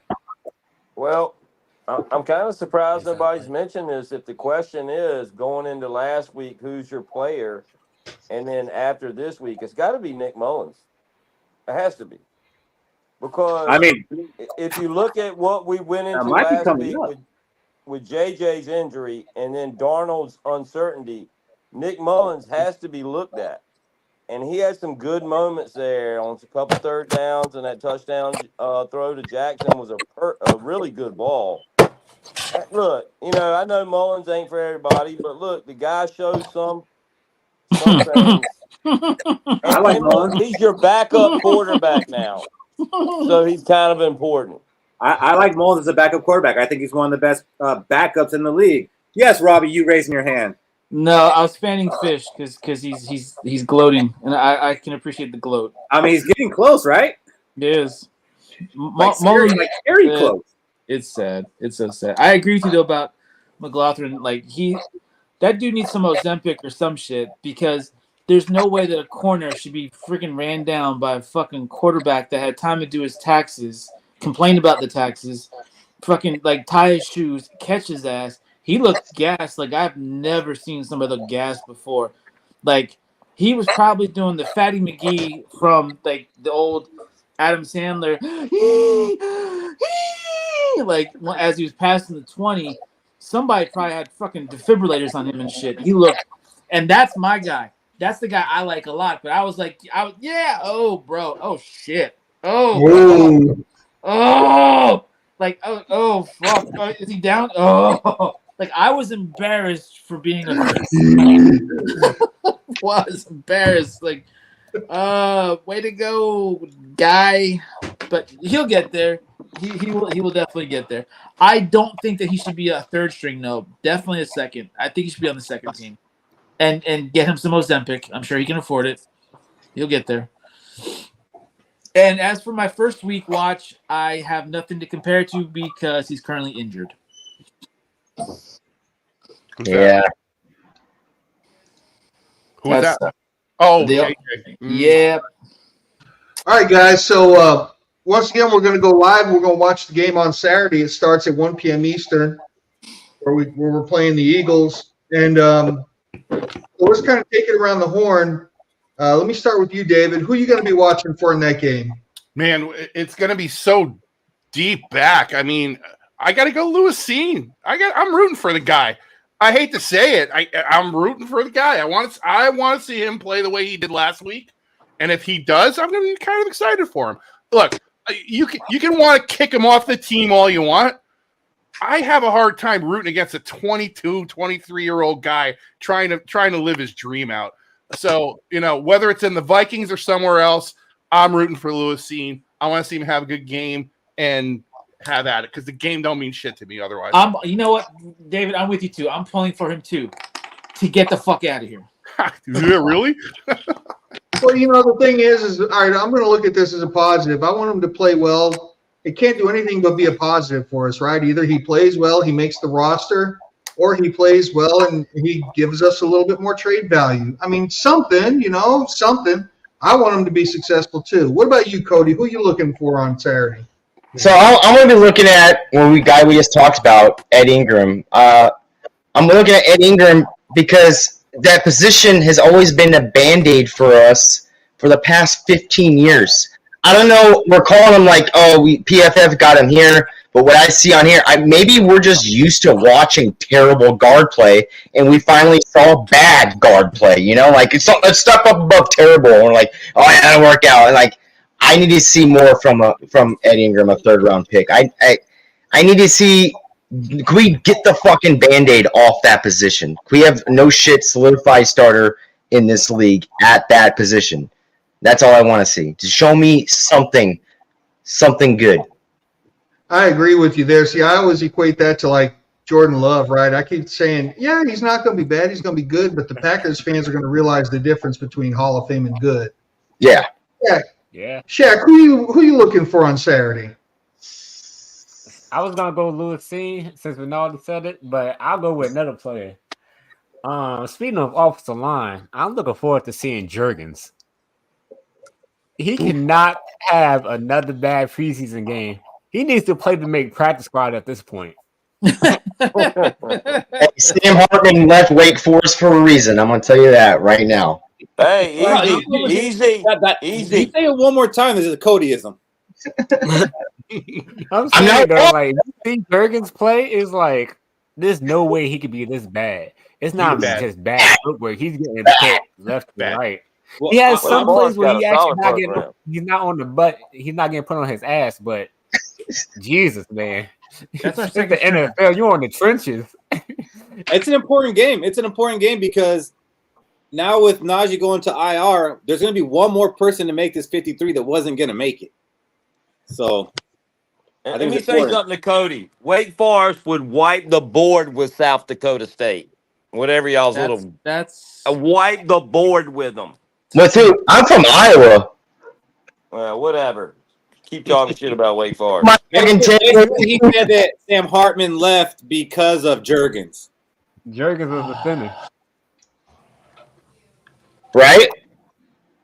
Drop it on us, E. Who you looking for on Saturday? Lewis Seen after last game. I'm gonna be. Oh, I've always been infatuated with the safety position. I love that position, and I love safeties that aren't afraid to come and hit. And that boy showed some pop in game 2. So to Rinaldi's point, the kid's 23. I talked a lot of shit about him because he hasn't played a lot, but he showed enough to make me want to see more in game 3, and I legitimately want to see him do well, man. Word. Yeah, I want to see start the whole game. I don't. Fuck him. Robbie, who you looking for, buddy?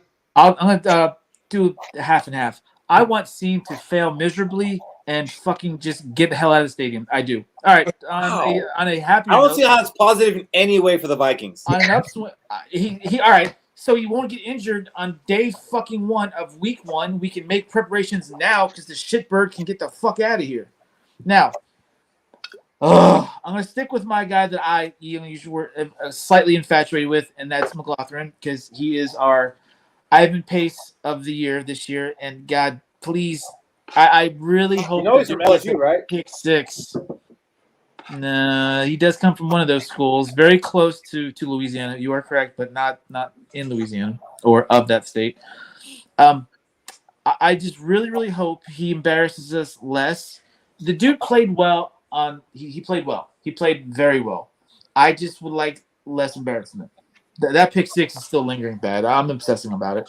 But that's the guy that I'm going to be. McLaughlin played at LSU before he transferred to Arkansas. I'm Just with letting you. you know. That's all. Thank I'm you. trying to educate you on that. That matters to someone. What up, Kev? Who you looking for on Saturday? I want to see Hall play well, so we got a cheap quarterback room next year, and we can build, baby, build. I love that. What do you think about that answer? Love it. That's a good answer. Mm-hmm. That was a good answer not to pay these guys. Look at E. E, what are you doing, dog? Yeah, he's right. We're going to cut Jaron Hall, but then we're going to put him on the practice squad because nobody's going to pick him up. I like cheap players. I mean, that's half the team is cheap players, so we're good. So this is a part of the show where we got to say it every week. No, Mike, none of us will be at the State Fair on Saturday because none of us actually live in Yeah, none of us are Minnesotans. So before I hand it back over to Keith, I'm just going to say this week I'm going to look for Taki. So he, I didn't really notice him in the game last week. I really wasn't paying that kind of attention to him. But according to PFF, he did well, right? So that means I know it does, but the way I look at PFF is if PFF says somebody does well or great or whatever, it makes me want to go verify with my own eyes. That's all I think of PFF. They said he did well. Okay, so if the fat kid can play, I want to see it. So I'm going to watch for it on Saturday. All right, that's fair. I just want to see Bo Richter solidify his roster spot. I mean, I think he's going to make it, but I just want to see him do something that leaves no doubt in anybody's mind. And I would like to see Lewis Seen do something, since it's already been said a lot. I'd rather it work out than not work out. Maybe it comes a little bit late, but it's more beneficial that he turns it around than we cut him. So I hope you're a Vikings fan. It makes sense. You're a Vikings fan. It makes sense. This Viking fan stuff. All right, so I want to ask all you guys one question, and I'm going to go, with us 5 first, but then I'm going to ask you 3 this question so give you guys time to think about it because we've already thought about it. And I want to ask, who is the most important Viking player that's not a quarterback if we're going to be in contention for a playoff spot this year? We'll start with you, Fish. All right. As we all know, I defer in opinion on who the quarterback's going to be, the starting quarterback. And that's not just me clowning with you guys. I actually think Nick Mullins is going to be our starting quarterback. I think he's going to beat Sam Darnold out for the job. But that's not who I'm If Sam Darnold plays this game, then you might be right. So that's not who I'm hinging on because of the fact that I realize that there's a distinct possibility that Sam Darnold in his $10 million a year is going to be our starting quarterback. I'm not going to hinge it on him because I think that whoever our starting quarterback is going to be isn't really going to be a starting quarterback caliber player. I'm saying it's going to be on Aaron Jones. If we're going to make a playoff run, it's going to be Aaron Jones being healthy most of the year and performing well for the better part of the year and keep moving the chains for us and keep us in manageable situations where whoever the quarterback is doesn't have to take too many plays where they're third and long and getting teed off on and putting into too high of a pressure situation. If he can make that team, if he can make that offense just flow and look normal and good, we could stand a chance. That's fair. Ronaldo, who's the most important Viking to you? Well, to me, I'm going to actually piggyback right off of what Fish just kind of said. I just don't have – I love Aaron Jones. I think that he has as much talent as a running back as anybody we've had in the last 10 years, and including our man Cook. I think he looks like he's going to be great. He has an injury history. He's 29 years old. I think it's going to be – we went into the season with Ty Chandler as our starting running back. And let's be honest, he's probably going to start some games this year. So I'm going to go with Ty Chandler mixing in to hopefully keep Aaron Jones on the field. And if he's not, guess who's going to have to take that load? Ty Chandler. That's who I think is a real key piece to this offense this year. All right. That's interesting that you went with the backup player, but you actually justified it. So I can't argue with it. Shaq, who you got? So I have to go with offensive line. Since we don't got Kirk Cousins, who had a lot of years with KOC in this offense, it's going to rely on Garrett Bradbury, our center. He's going to have to get Donald up to speed with play calling and helping him basically learn about who's coming and the blocking scheme. Because remember, this is Sam Darnold's first year under KOC's offense. Just like it would have been with J.J. McCarthy. They both was their first year with KOC. And it's going to take some time to learn the offense. And he's kind of got placed in this is your last chance and we got to speed you through the process. So Garrett Bradbury is going to have to step up. He's not going to be a maul that we want him to be, but if he could be at least, help the communication get better. Because if you look at our offensive line, it sucks at like picking up stunts and delayed blitzes. So it's up to Garrett Bradbury to help the offensive line, pick up on these things. And he has to be that veteran leader. That's a fair assessment, and watch us find out that it was Kirk the problem, not Bradbury. Cody, who's your guy? So, for me to make this season a success, like a very successful season, it has to be a guy to put out the same framework as what Larry Fitzgerald did when he took the Cardinals to the Super Bowl. It's going to be on Justin Jefferson. You're the highest paid wide receiver in the league. I need you to be Larry Fitzgerald. Take that aging-ass quarterback, Kurt Warner, same probably skill level as 38-year-old Kurt Warner to whatever age Sam Darnold is. Put this team on your shoulders. Be that team captain. Put some magic out.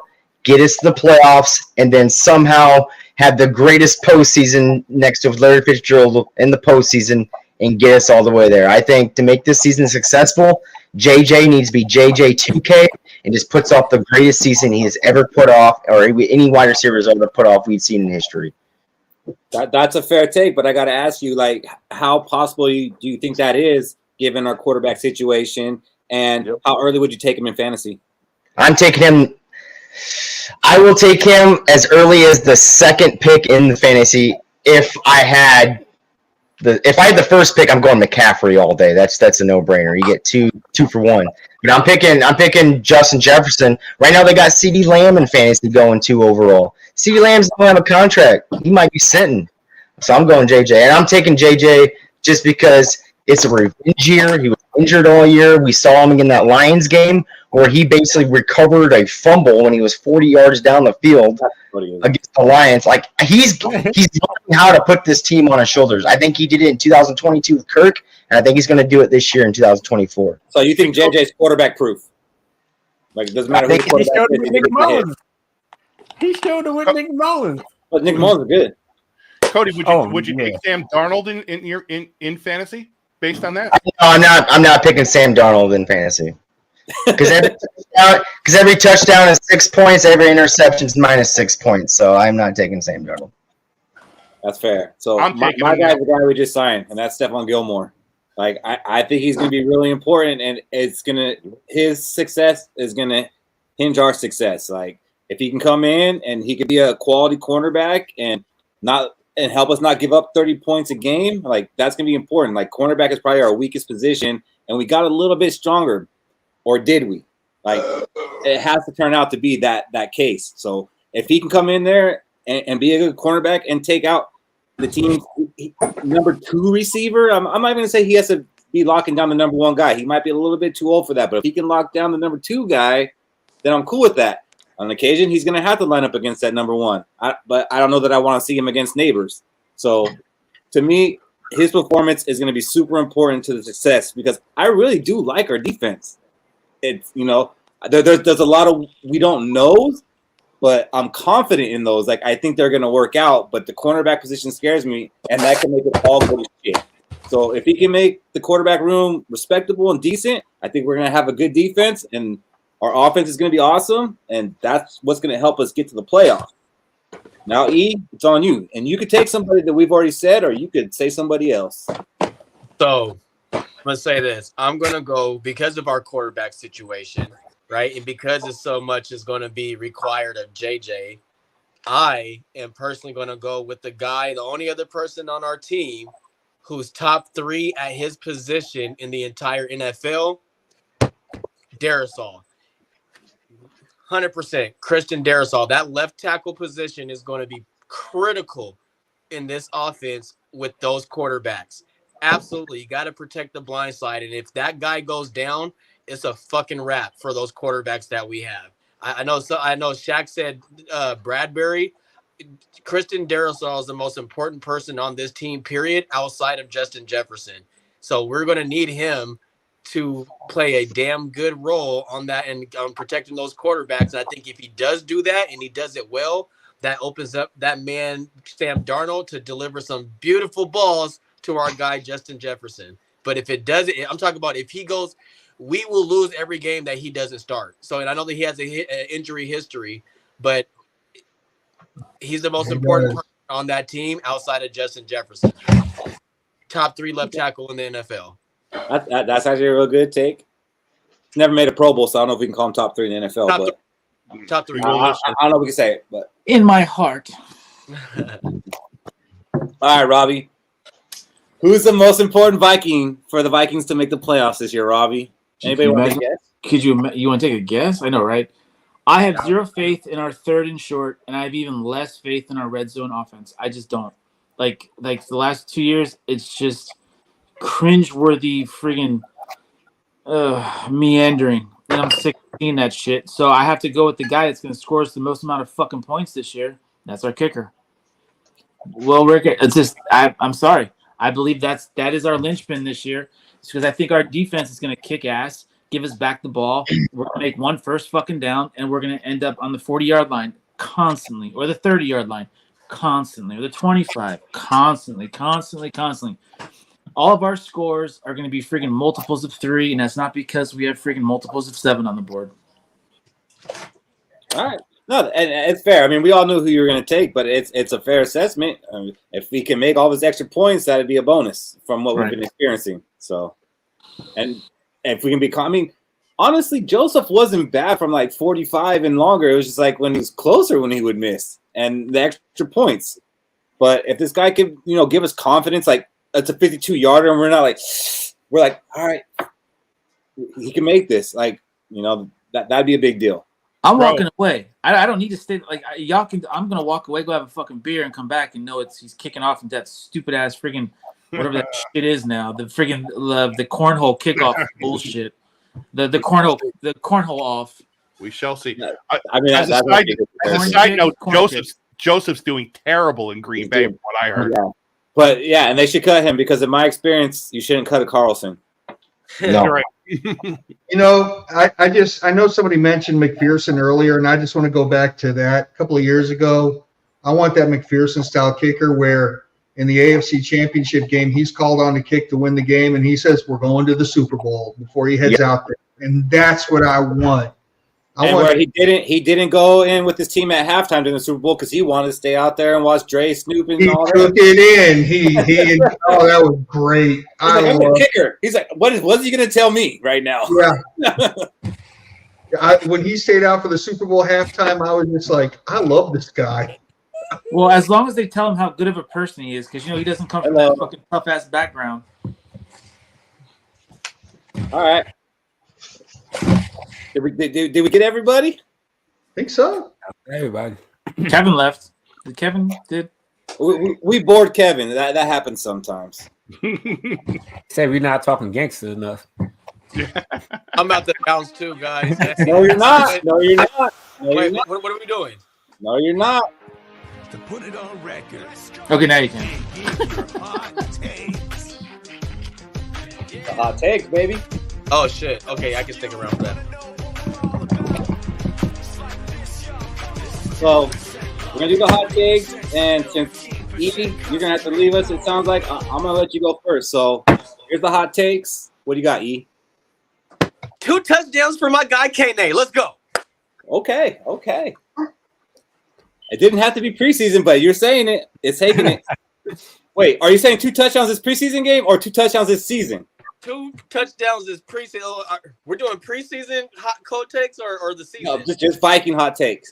It could be anything. Oh shit. Fuck it. I didn't even get time to think. I'm still gonna go. 2 touchdowns, Kane. Let's go. All right. Great hot take. Yeah, no, there's nothing wrong with it. I just wanted to let you know you had options. I appreciate if you could stay on for the rest of the segment, but if you got to bounce. No, I gotta bounce. I gotta wake up early tomorrow. I understand it. Appreciate you guys. Peace. Well, young one. Skol. Skol, buddy. All right, so we got Ease. Fish, what do you got?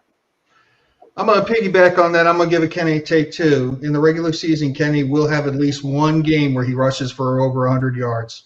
Oh. I love that. Damn. I almost feel like if that happens, though, like some bad things got to happen, or he's got to like run an 80-yard touchdown or something. So I mean, either or. Okay. All right, Ronaldo, what's your hot take this week? God, I was hoping you didn't say me because I'm still struggling with it. I want to do a parlay, so let's do this. Sam Darnold will throw for 30 touchdowns this year and 4,000 yards. It's only 2 legs. That's not good.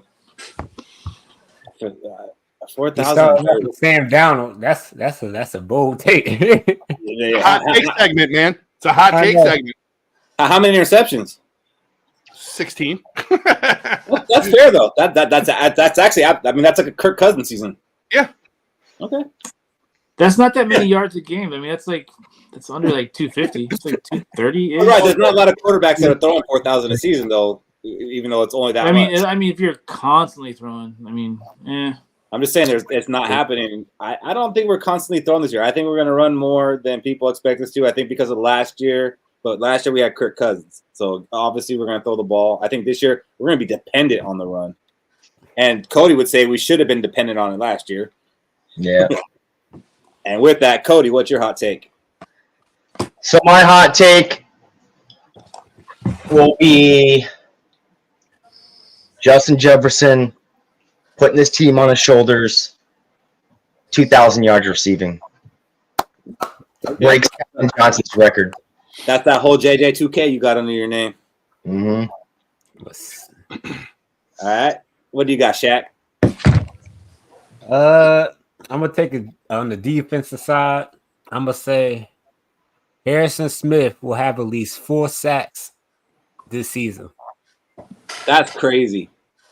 Has he had like 3 or 4 sacks in a season?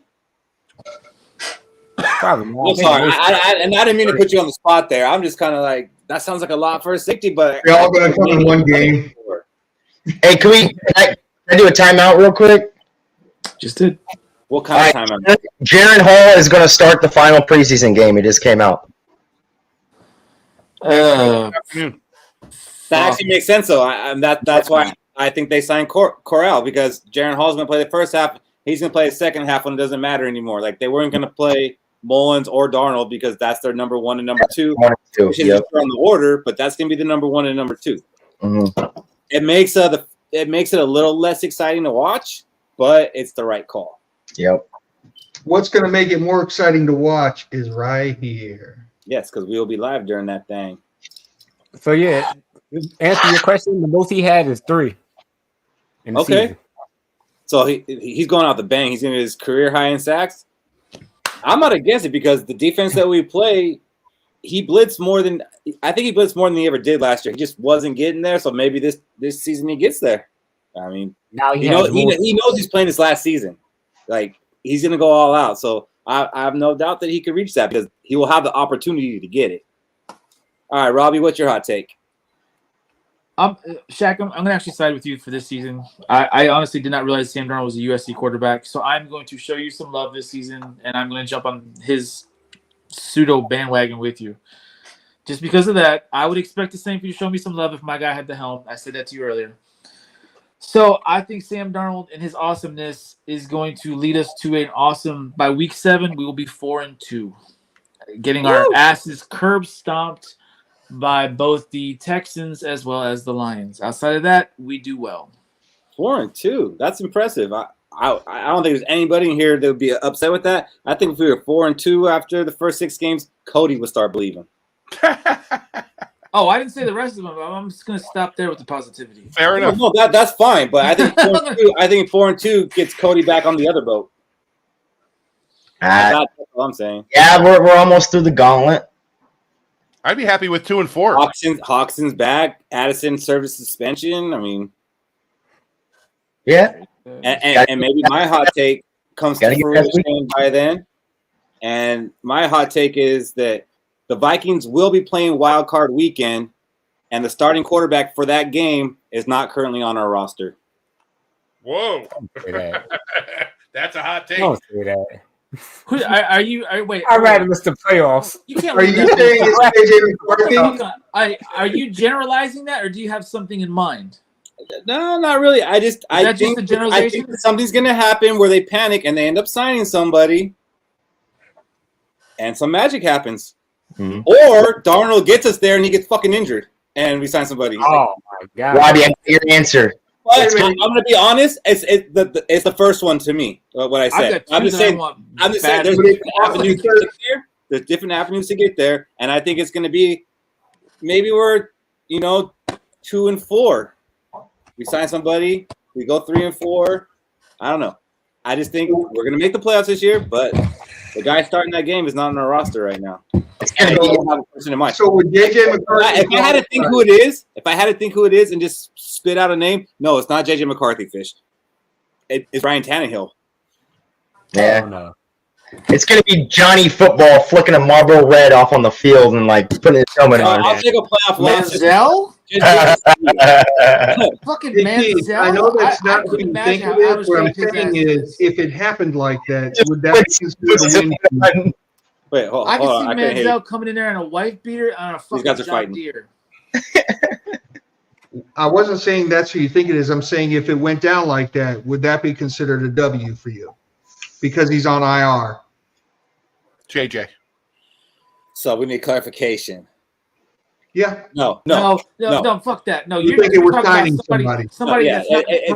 It's not JJ McCarthy. It's not Nick Mullins. It's not Jaron Hall. It's not Sam Darnold. It's somebody not in purple. Is what you're going with. All right. Is that fair? Yep. I do like Fish's side though. Wouldn't that be some shit? Oof. I'm just gonna say if it did go down I like think that. Sarah said it earlier in the chat too. I think she said that. So I'm not aware of this, and if one of you guys are, let me know. But she said the IR rules changed. They to did. where JJ McCarthy can come back at some point. I think so. Yeah. Yeah, they did. She's not wrong. But if that happened, I would be on fire. Oh, wait. I I don't think he will. They did. Y'all want to sit this kid all season long. Now, when he comes back during a wild card, you want to put all that pressure on his ass? No, hold on. I need to know what the rule is because maybe he comes back week 9. Like I don't know, Robbie. That sounds kind of pussy-like to not. Throw I would hate pressure for on that a to kid. fucking happen, David. I don't want to stroke his fucking feels. So I'll say this. I think it has to be a playoff. Oh, so Yeah, we bring- we go back to the playoffs. So if you're on IR for the season, it changed in the playoffs. It's game on. Okay, I'll have to look into that. Now. It kind of makes sense. It kind of makes sense because the playoffs is a new season. Like, So I think if they want IR in the playoffs, it's over. They ain't coming to play. It's who they could take him off IR like week 17 or something, pretty much, or something as long like. as it's designated. Huh. New Netflix show, quarterback playoffs. IR. The backups. How about just the backups? The backups. I'd rather watch that shit. All right, Fish, you can prep. Let's go around the horn with our last words. What do you got, Rinaldi? Listen, we got one more game to sit through. We're gonna have fun with it on Saturday. Definitely come and enjoy it with us because I think we're gonna have a lot of fun doing it. I don't know that it means a lot to other than second and third stringers, but man, it's Viking football. Let's get excited. Like and subscribe to our site, please. And hey, man, let's go. Let's go, baby. Michael Fish, what do you got for us on your last words? Robbie, Sir.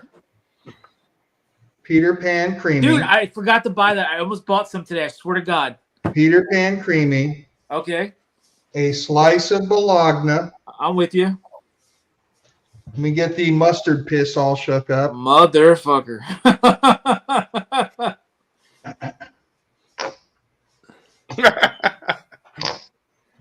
What in white the bread? That's white bread. You didn't put any like that's not fufu bread, is it? Straight white.